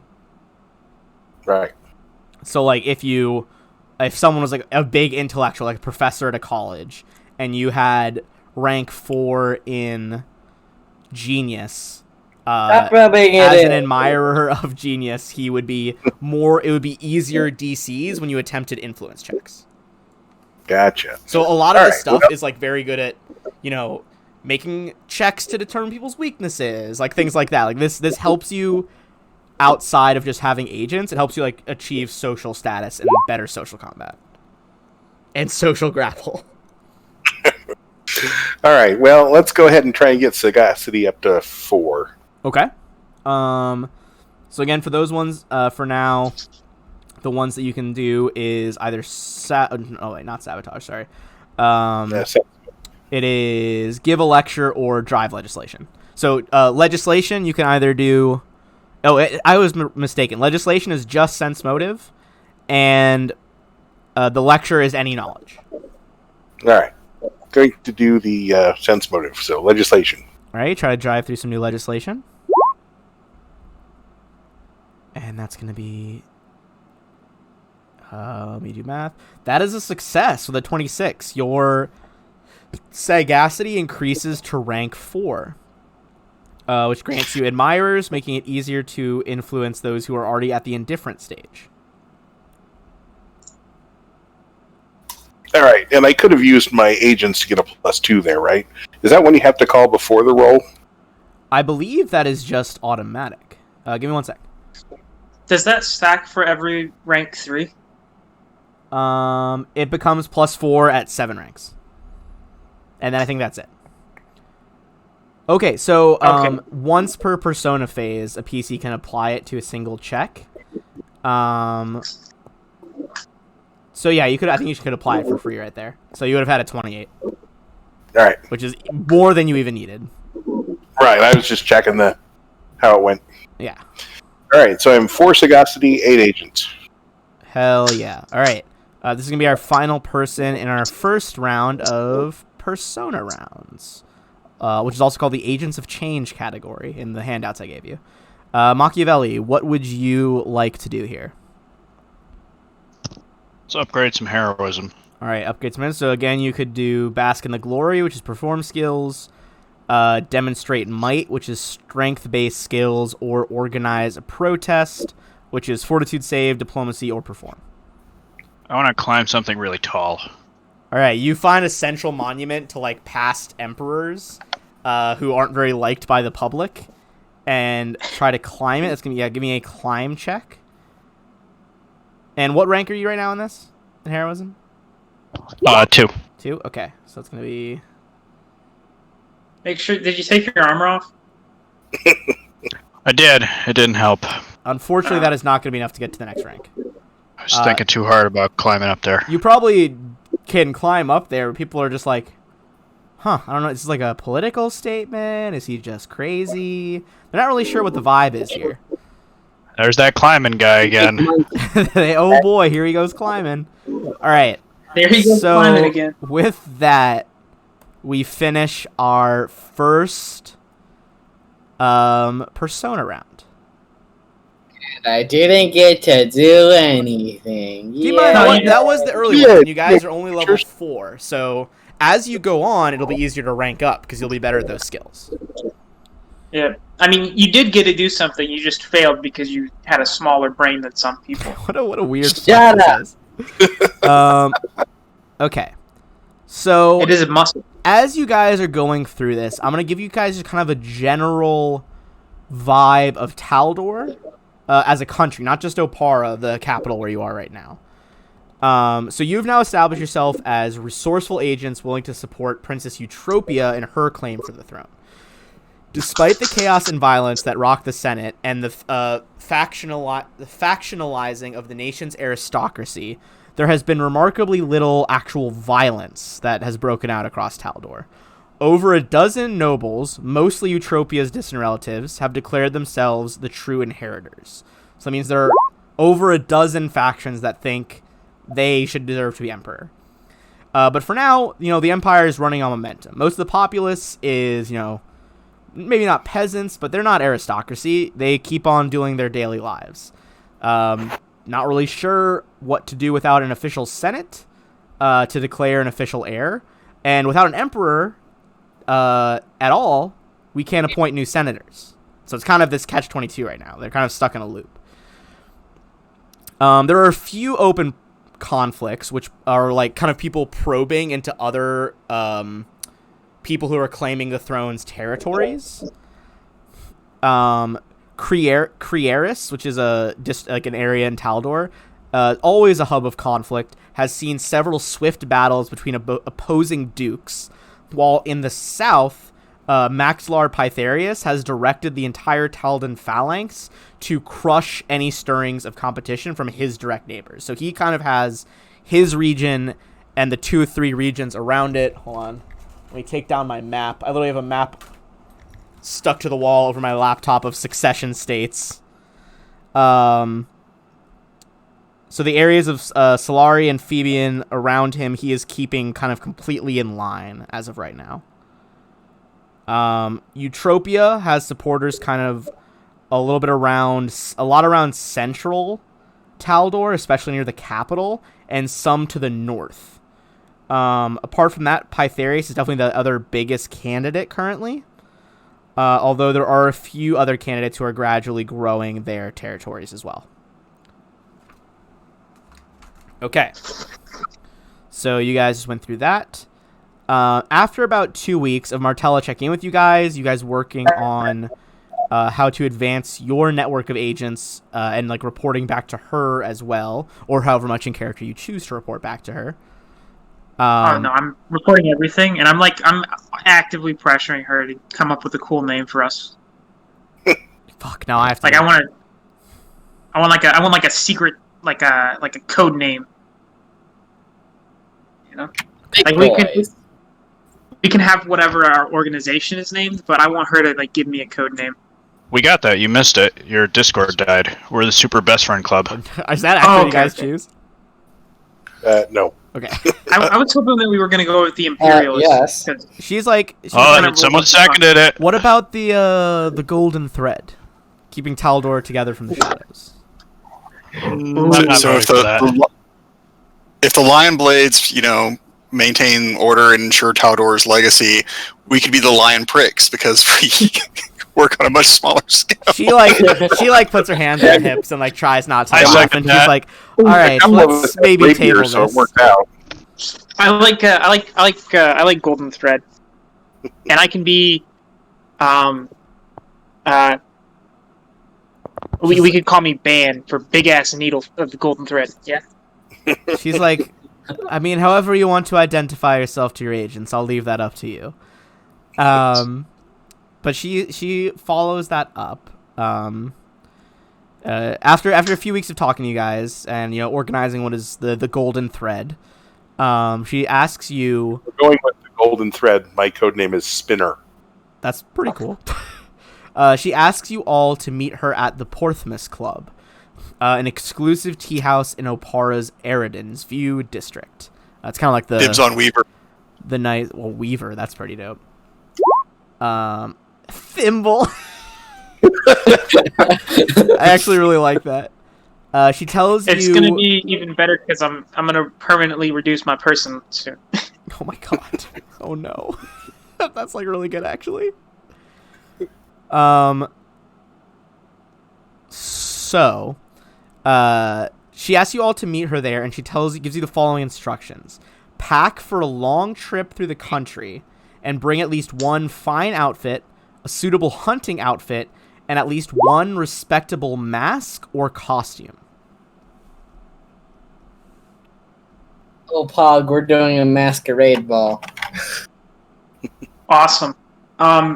Is there any like restrictions? Can I like use human flesh from a mask or that? No. Probably Okay. not, unless you want to join the cult of the Skin Saw Man and fucking Corvosa. Okay, cool. Nice, Tanith. Maybe not Stitcher. Like that's a little. You He like is Stitcher? creepy already. You know what's gonna happen to your mouth if you keep on talking like that? Stitcher. You know, Burst with spiders. That's that's a paddling from The Simpsons. That's a stitching. I don't know. I don't know if you've like if you've planned ahead or not. Like if you'd figure out what to do to me if I keep talking like this. Because your brain's so small. Stop! Before we leave, I have something I need to do that takes a few hours. More Okay. crimes? I don't want to sign another one of your weird sheets. So you wanted to what do you want to do with the contract before you go? Before we go, I need a few hours in my room alone. All right, weird flex. You probably have that time. all right. So I'm gonna go in my room and I'm gonna God damn it. Is make anybody a Drafting magic circle with contracts, is people. that what the kids are calling it these days?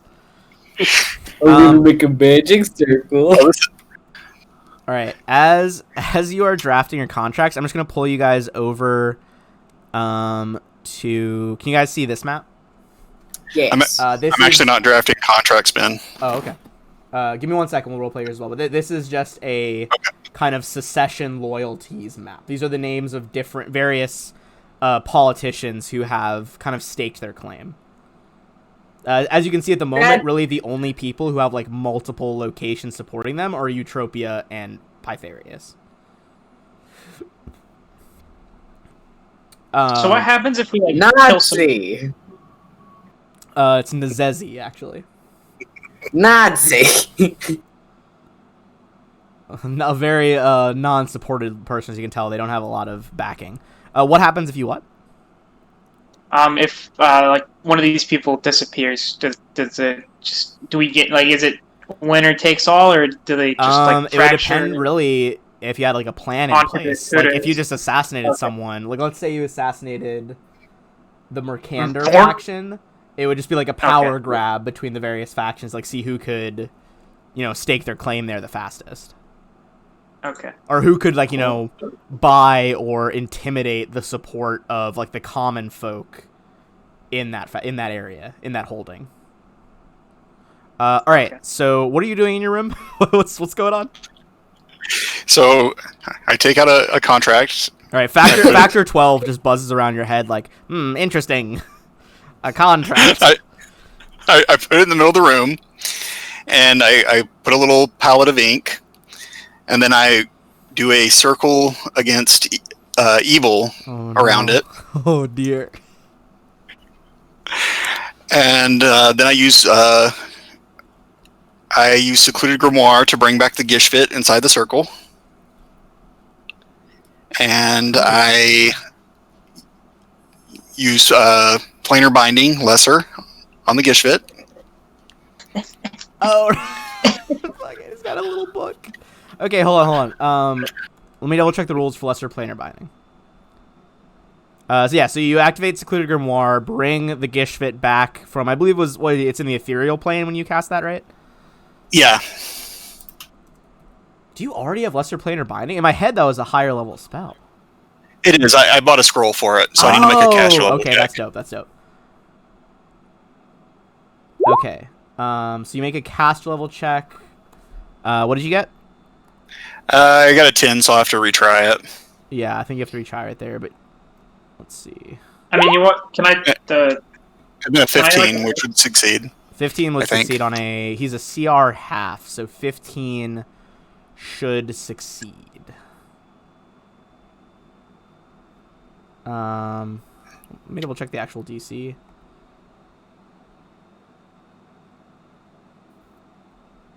Yeah, I think that should succeed.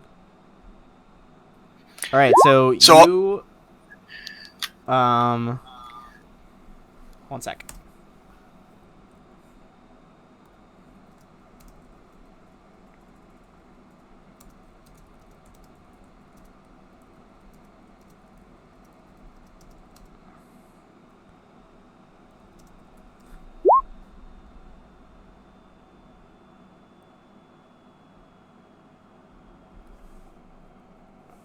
Sorry, go ahead.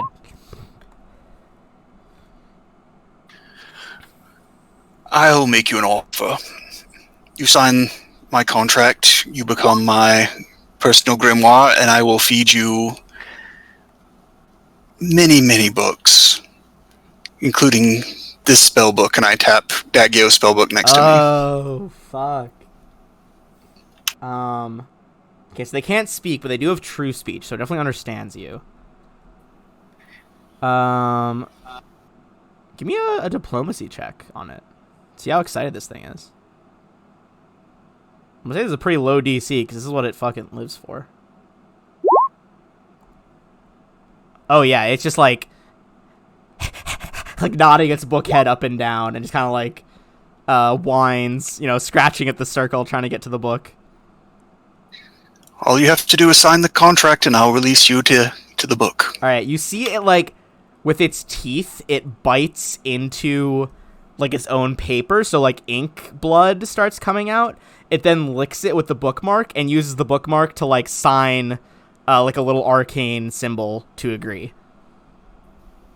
I'm absolutely delighted. That's better than what I was expecting. Alright, so, let me just... Sorry. Here, I'll drop its stats in the chat, just in case you don't have them, but it's on the Roll20.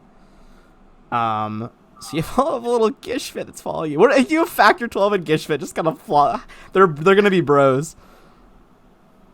Well, Factor 12 stays at my manor with my library, but the Gishfit is now my grimoire. Oh, true. Factor 12 goes off to guard libraries.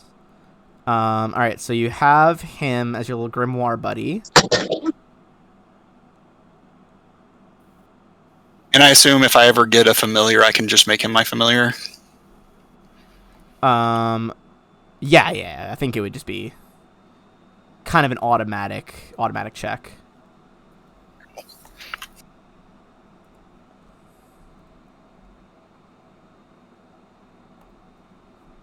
All right.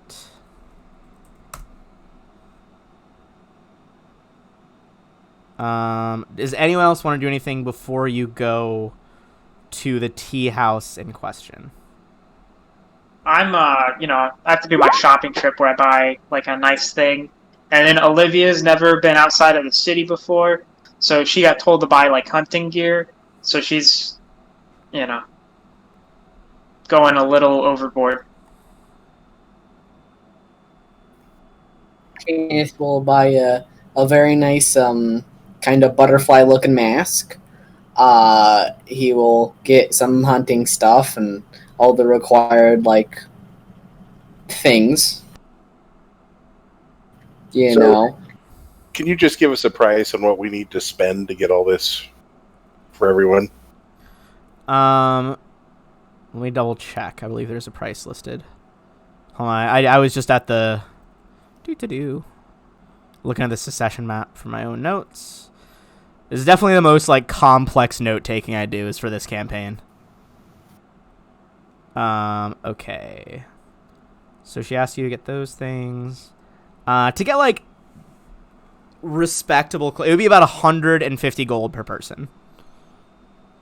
All right. And that would buy you, like, aristocratic level outfits, as well as, like, a nice, like, porcelain or, like, carved wood, like, whatever mask you would like. I got a question. Could I make my mask? Could I sculpt my mask? Do you have? I believe craft checks you can make untrained, so you could make. Well, he is correct. I got sculpture. So Oh I'm yeah, then you could wondering absolutely if I try to like make it yourself. sculpting. Depending on your success is how good it's gonna be. Dang it. I don't need it to be good. What did you get? I got a 14. It's like decent. It might be not as nice as some of like the really high-end nobles, but it's pretty good. That's my assist check, so it's a 16. Yeah, it's a nice mask. Bup, bup, bup, bup.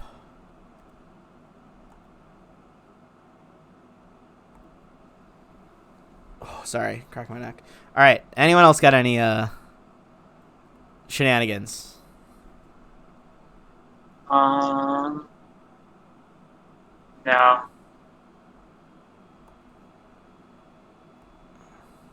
Ooh, actually, hold on. I have like one thing I want to do. Okay. Where's it at? I think is it this one?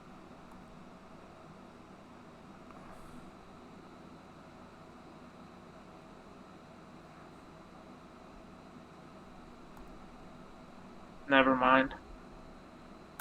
Okay. It doesn't do what I thought it did. I'm good.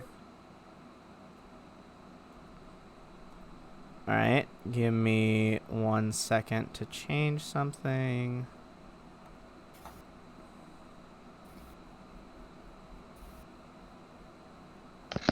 What's the name of the tea house? This tea house is the Porthmas Club.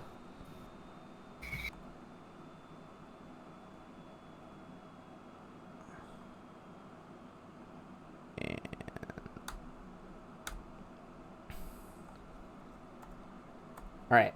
In that case, we're all good. We are going to head over to the Porthmas Club. Give me 1 second. My Roll20 is just kind of freezing up here, so I'm trying to refresh it. I think it's just on Roll20's end because everything else seems to be loading in fine. What? That's okay.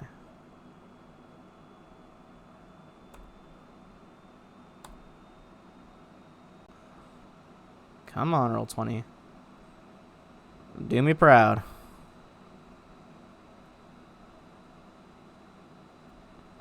All right. So, excellent.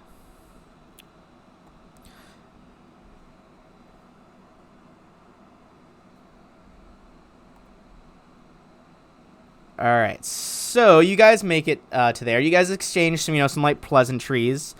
They have a meal while she tells you that she is getting a coach ready to send you. However, before the coach becomes relevant, she says, Galatus, this is Martello Theed calling over. She's like, may I have a word? Of course. How may I serve? Well, it's less about you serving me and more that... Well, I've been telling people of your exploits, and I have someone who would wish to serve you. Oh. Who is this enterprising individual? All right, she's like, come on over. And she calls out to this guy. I'm going to put his token on the map and blow him up in size. She says, Don't blow him up. It's not happening. This is, and we're gonna, because I've always wanted to throw one of them in my games. This is Valeros. This is the iconic fighters art. Ah. And he says, "Oh, it's a pleasure to meet you, Galatus. Cadence cups. Likewise. You don't disappoint on the eyes, do you?" You're too kind. Yeah, well, it's been an interesting time in Opara. I thought, well, well, maybe all about drinking with Caden, but he's also about freedom. And that's something this country needs right now. I Would you couldn't take agree me under your more. wing? Of course, you look fairly handy. I'll know my way around a blade. Excellent. Well, yeah, of course, you are welcome to join us. Let me introduce you to my companions. He kind of And I reaches introduced- out and like grabs your forearm, just like that like Mandalorian handshake. A pleasure. Thank you. I'm sure we will do some great deeds together. Excellent. And I have his pre-made character sheet if you would like it. You can also edit it because I know it's it's your person with your feet, but I whipped him up as a fighter. Great. Yeah, go ahead and throw it up there and All right, let me just give me that. give you permission to take this. This should give you control and editing. There you go. I have a question for the rest of the party. Are we going with Valitus or Galaros for like the ship name? Already shipping them. Galaros, 100%. Galaros. I like Galaros. Some real Gallivant shit going on right now. Valitus is like too stingy, which is not anything good for these two wonderful men. Galaros I mean- slips off the tongue. You know. So he already Galatus has is just macros so for a few different sagacious. things.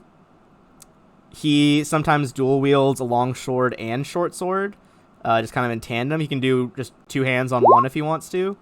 He's got a bow. He's got some skills already built in. You can look through it, but he's fun. Okay. And I gave him I took his general description that they have like officially for Valeros and threw that in the notes section. Yes, I see.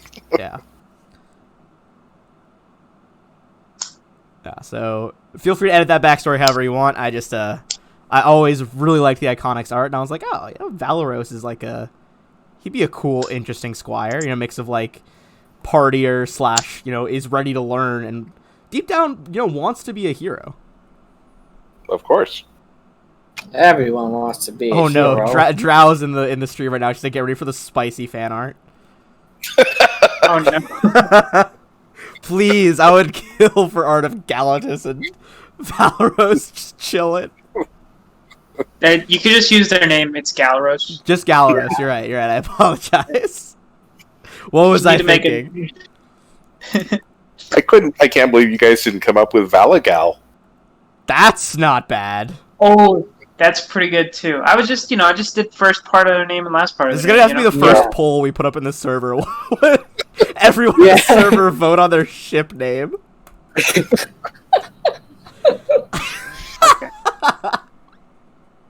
Oh Jesus. Okay.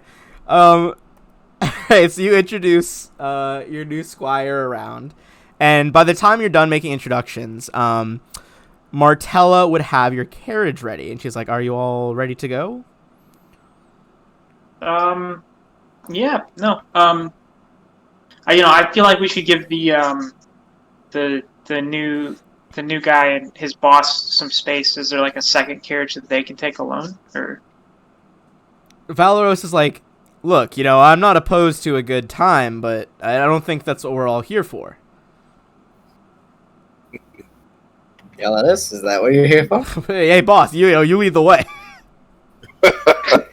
I'm sure we can ride in the coach with everyone else. All right. Okay. He makes a big show of like kind of showing off. He's like, readying like multiple swords, his bow and quiver. This guy's got like, he's a fucking walking arsenal, to be sure. All right. So hopefully that was worth the wait for your guy. Yep. I was just like, I was thinking of him like burst down in the dungeon, but I was like, Olivia's already making a comeback. I don't want to steal her thunder. Okay, so get ready for another lore dump here. God. All right. She has this big carriage pulls up. It's drawn by like 4 jet black stallions, all of like excellent breed, excellent stock. And as you all begin trundling away in the carriage, Martella begins her speech. Listen, I appreciate you all agreeing to this trip on such short notice, and I feel I should offer up a gift. How would you like your own estate? And she hands Galatus a scroll case. Inside is the deed to a manor and all of its holdings. Well, this is quite an honor.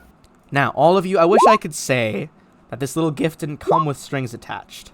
But these are tangled times we live in, and the golden thread, well, we are more than just a bunch of pretty faces. She, grins. Look, as you've heard, the Ulfen Guard, the Emperor's personal bodyguards, have locked down the Imperial Palace, and they won't allow anyone to access to it until Taldor has an official Grand Prince once again. Keeps the unreasonable sorts from looting the palace, I suppose, but unfortunately it has also sealed away Princess Eutropia's personal wealth. Now, the Stavian family has another estate, though. They call it the Palace of Birdsong. But the Stavians entrusted its care and maintenance to stewards 2 centuries ago. These stewards have now refused to leave, and I'm told are trying to gain favor with Maxillar Pytharius. It doesn't help matters that these squatters are, in fact, rolls her eyes, she's like, they're my family. Or that my half-brother Bartleby has been squandering the estate's fortunes. Now, while we technically have the authority to demand the state's return to my family, or return to Eutropia's family, we lack the power. If we could weaken Bartleby's power base and woo some of his subordinates to support us, we could reclaim the Palace of Birdsong. That's where you and your lovely new home comes in. The Lady Alice Betoni died nearly a decade ago, leaving no heirs. I personally purchased her estate at auction last week, and I have taken the liberty of drawing up a few documents that list you all as Betony's family scions. You'll be arriving just in time to make your debut at the annual Tanager Jubilee. The carriage and horses are yours to keep, as you can't very well be seen walking to the Jubilee. I'll be riding on to Casimir once we near the country border. Make friends, learn the lay of the land, and afterward do what you can to win the nobles and citizens' loyalty. Undermine my half-brother Bartleby, and wherever you can, try to improve people's lives and engender loyalty to you and by extension Princess Eutropia. For any overt actions you take, you'll likely want to hide your identity to keep Bartleby from cracking down on you. If you act too much in the open, he'll sense something's wrong. I feel I must stress the importance of your task. The princess has sold her townhouse to fund this plan, and at this point, her resources are perilously thin. If we are to stand any chance in this bid for the throne, we need a suitable base of operations and a steady income. Now, I am sure you all have many questions. Please, have at it. She leans back in her chair. Please click the map to show us where we're talking about. All right, so let me double check. So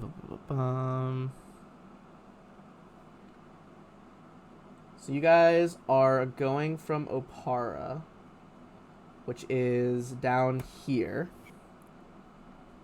And where exactly? Hold on.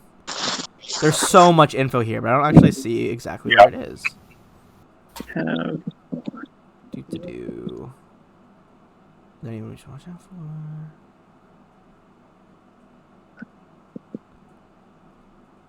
for? It is north of the city. And technically it is part of the Stavian holdings. So I believe it is somewhere in this area over here. Past the Colossus area is kind of in the next most northern area where technically the Stavian family holds sway.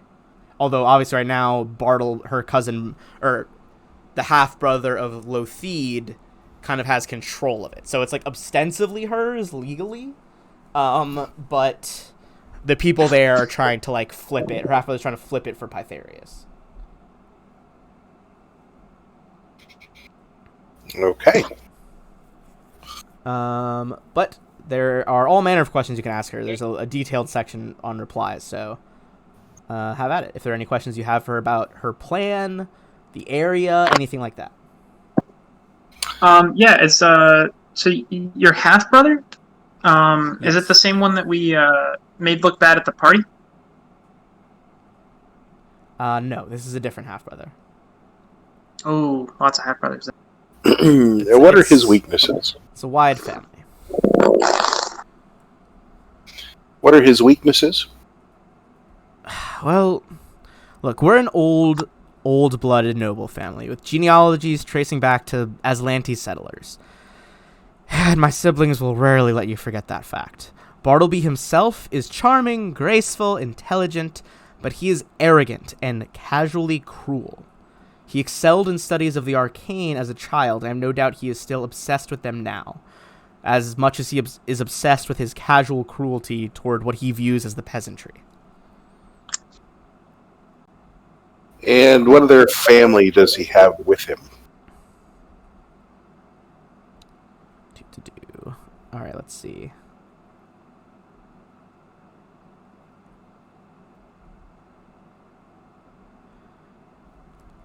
He has several members of his direct family household, but he is, make no mistake, the patriarch. He's the one you have to worry about of this part.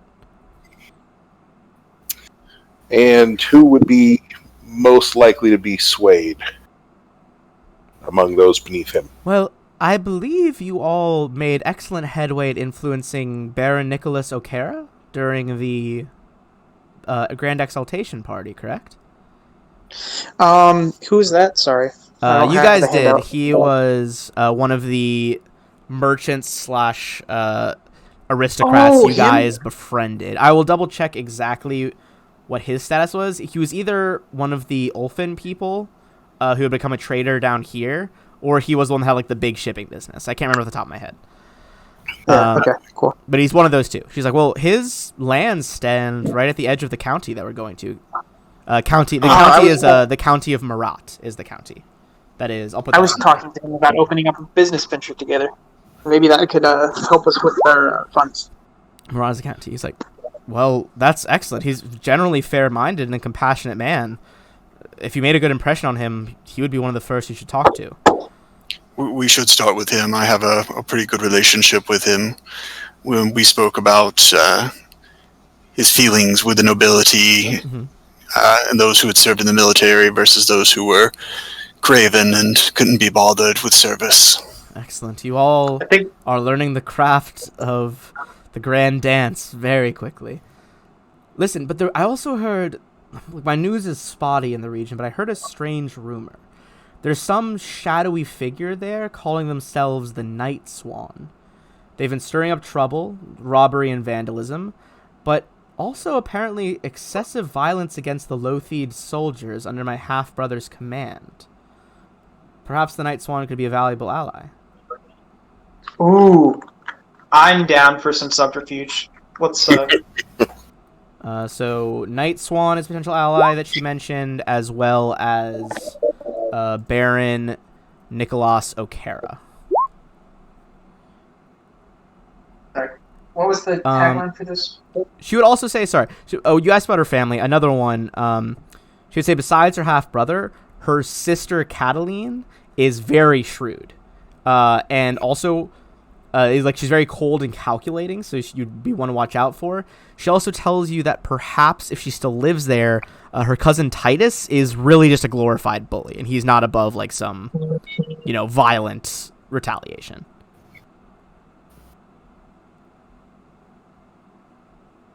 Okay, cool. So, so I know we're like not trying to make too big of a scene, so we don't want to kill any of these people, right? Just double checking. She lets out a sigh, and she's like, well, listen, I don't know what to do with my half-brother. There's little love lost between Bartleby and myself, but, I mean, he's still my brother.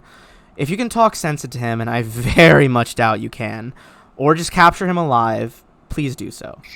But if it becomes a question of your life or his, frankly, you 5, now 6, with Valoros, your lives are of more value to this country than his.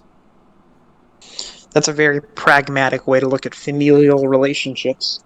Yes, well, you don't get to be a I spy master understand. by being not pragmatic.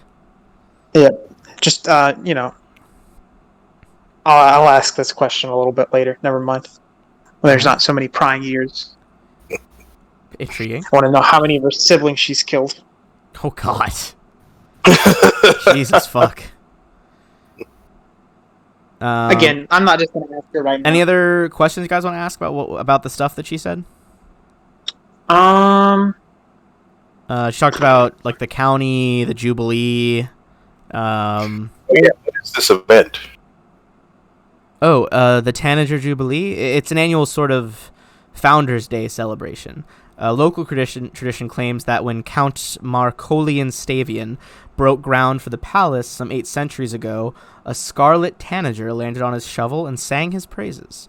It's like a day off for the lower classes, but the aristocracy celebrates with 2 days of feasting, games, dancing, tournaments, and usually a hunt.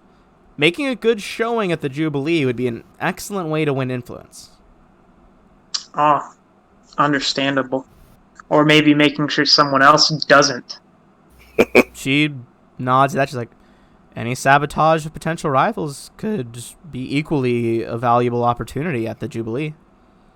Olivia's gonna pull out, not pull out necessarily, but just show her blackjack that she uses to break knees.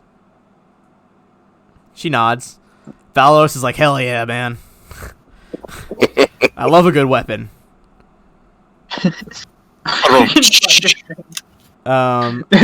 like, oh, is that a sword? It looks like a +2. I used to have one of those. All right. Any other questions for her? Because she has like one last thing she's gonna give you guys, as well. No, just are you gonna be at the Jubilee or no? She shakes her. She's like, I have to ride north. I have other missions to attend to. Understandable. She's like, look. When you were suggesting that we disguised ourselves, for what kind of thing did you have in mind? Well, let's say you were to try to sabotage a noble. You wouldn't want to be seen doing that by the other nobles. Sure, the aristocracy is rife with games of, backstabbing. But that's not how the game is played. Overt sabotage is not the way of Taldor. They would look disfavorably on you. But where I come from, key. Where I come from, we're all real front stabbers. No backstabbing, Well, that is refreshing. I urge you to be careful. Should my brother catch on to our plans too quickly, he could mobilize his troops on you. Are there any contacts you have here that might be of use to us? I think she gave them to us already. Apart from the ones I mentioned, I can't really think of any more. Is there any enmity between Titus and Bartleby?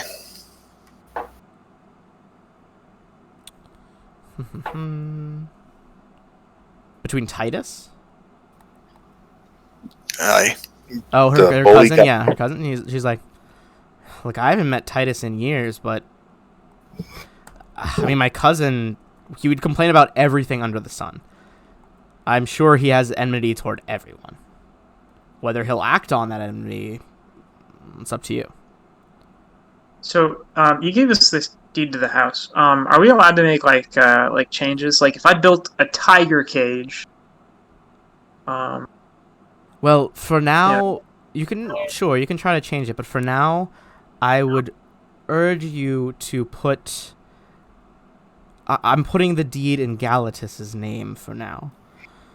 He is, frankly, the most human-looking of the lot of you, and quite good-looking, as a matter of fact. The aristocracy will more readily accept him as a scion of that house, as opposed to the rest of you. Thank you, says the literal human. Yes, well, yeah. between I the two also, of you, Galatus seemed the more...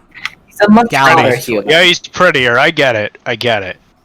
As I said, I'm practical if nothing else. Have, I look very human. She shrugs and says, that's the way it is. The It's- rest it's of you, okay, the look, I documents get it. do detail that the rest of you are stewards of the estate as well. So you all have a right to be there.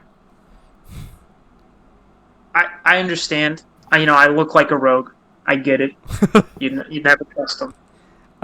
She's like, look, while you're in the palace of the Lothedes, not the house that you guys are going to now, but the Birdsong Palace, feel free to take whatever portable valuables you can find, coins, jewelry, magical trinkets.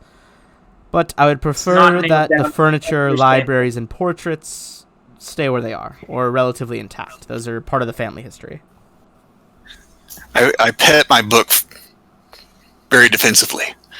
Oh no! It vibrates. He's gonna need the libraries. She's like, last but not least, here, I made a gift for you.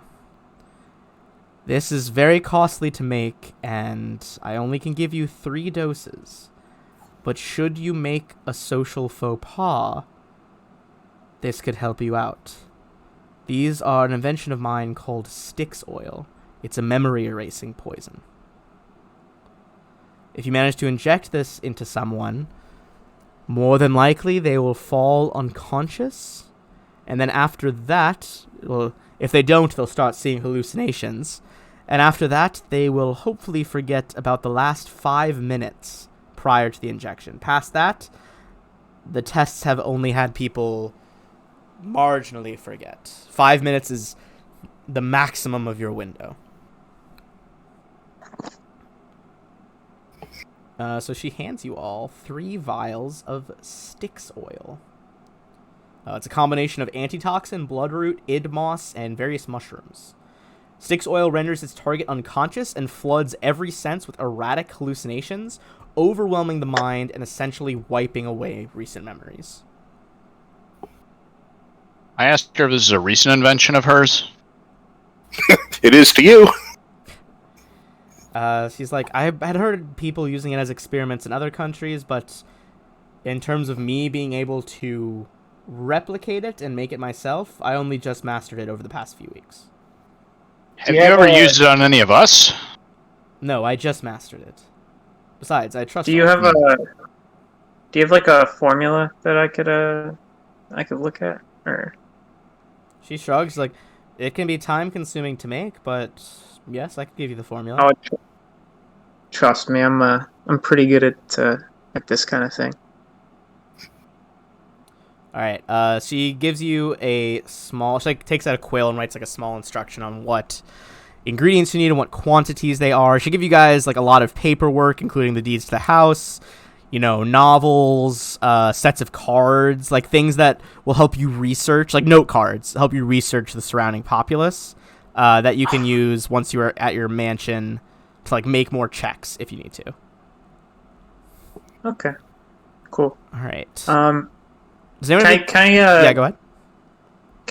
What would it be for me to try and figure out what the DC to make this poison is?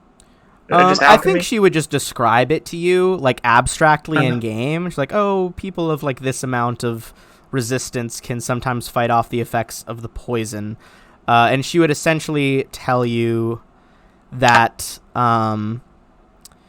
it's a injury type poison. Means either you have to coat it on a blade or use a needle to inject it. It's a DC 16 Fortitude save. It requires 2 saves. First save, if they fail, they are unconscious. Second save, if they fail, they are technically confused is the condition, but really what's happening is their memories are erased. Okay. And it is confused. It is memories more erased, tomato. It is more effective if it's injected. Okay. If it is stabbed into them, they get a +5 circumstance bonus to resist, not the unconsciousness, but resist the memory erasing. But she hands you 3 doses and 3 needles.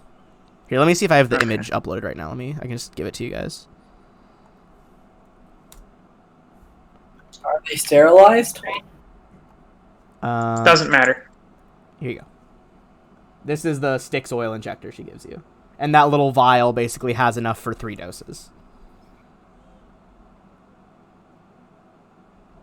And that'll give you all the info you need on that.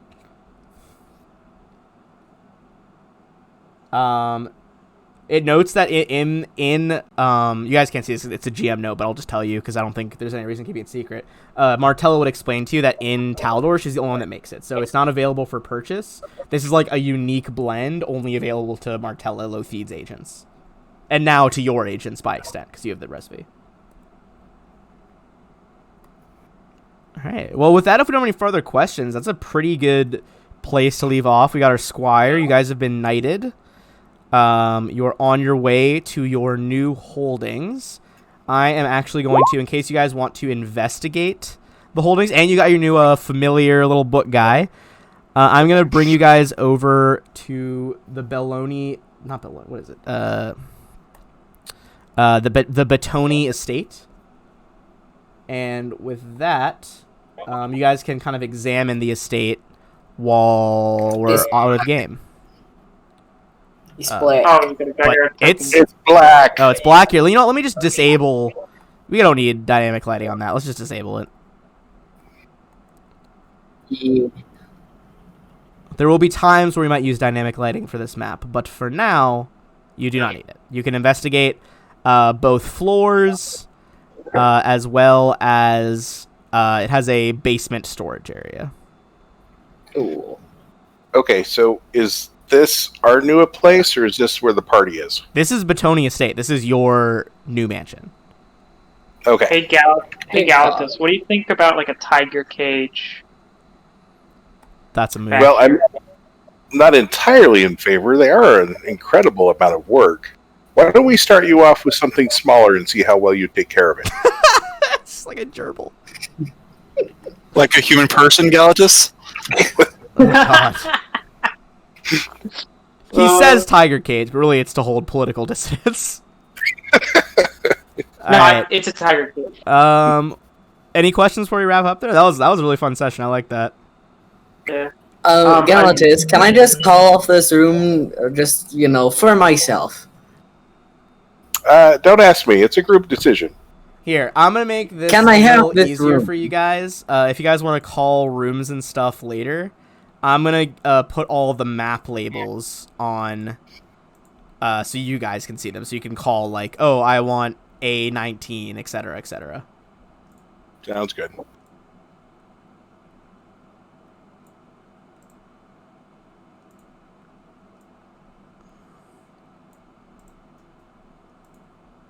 Wait, are there two A19s? There's two A19s. There's three A19s. There's a lot of A19s. A19 is, I believe it is bedrooms. I'll double check.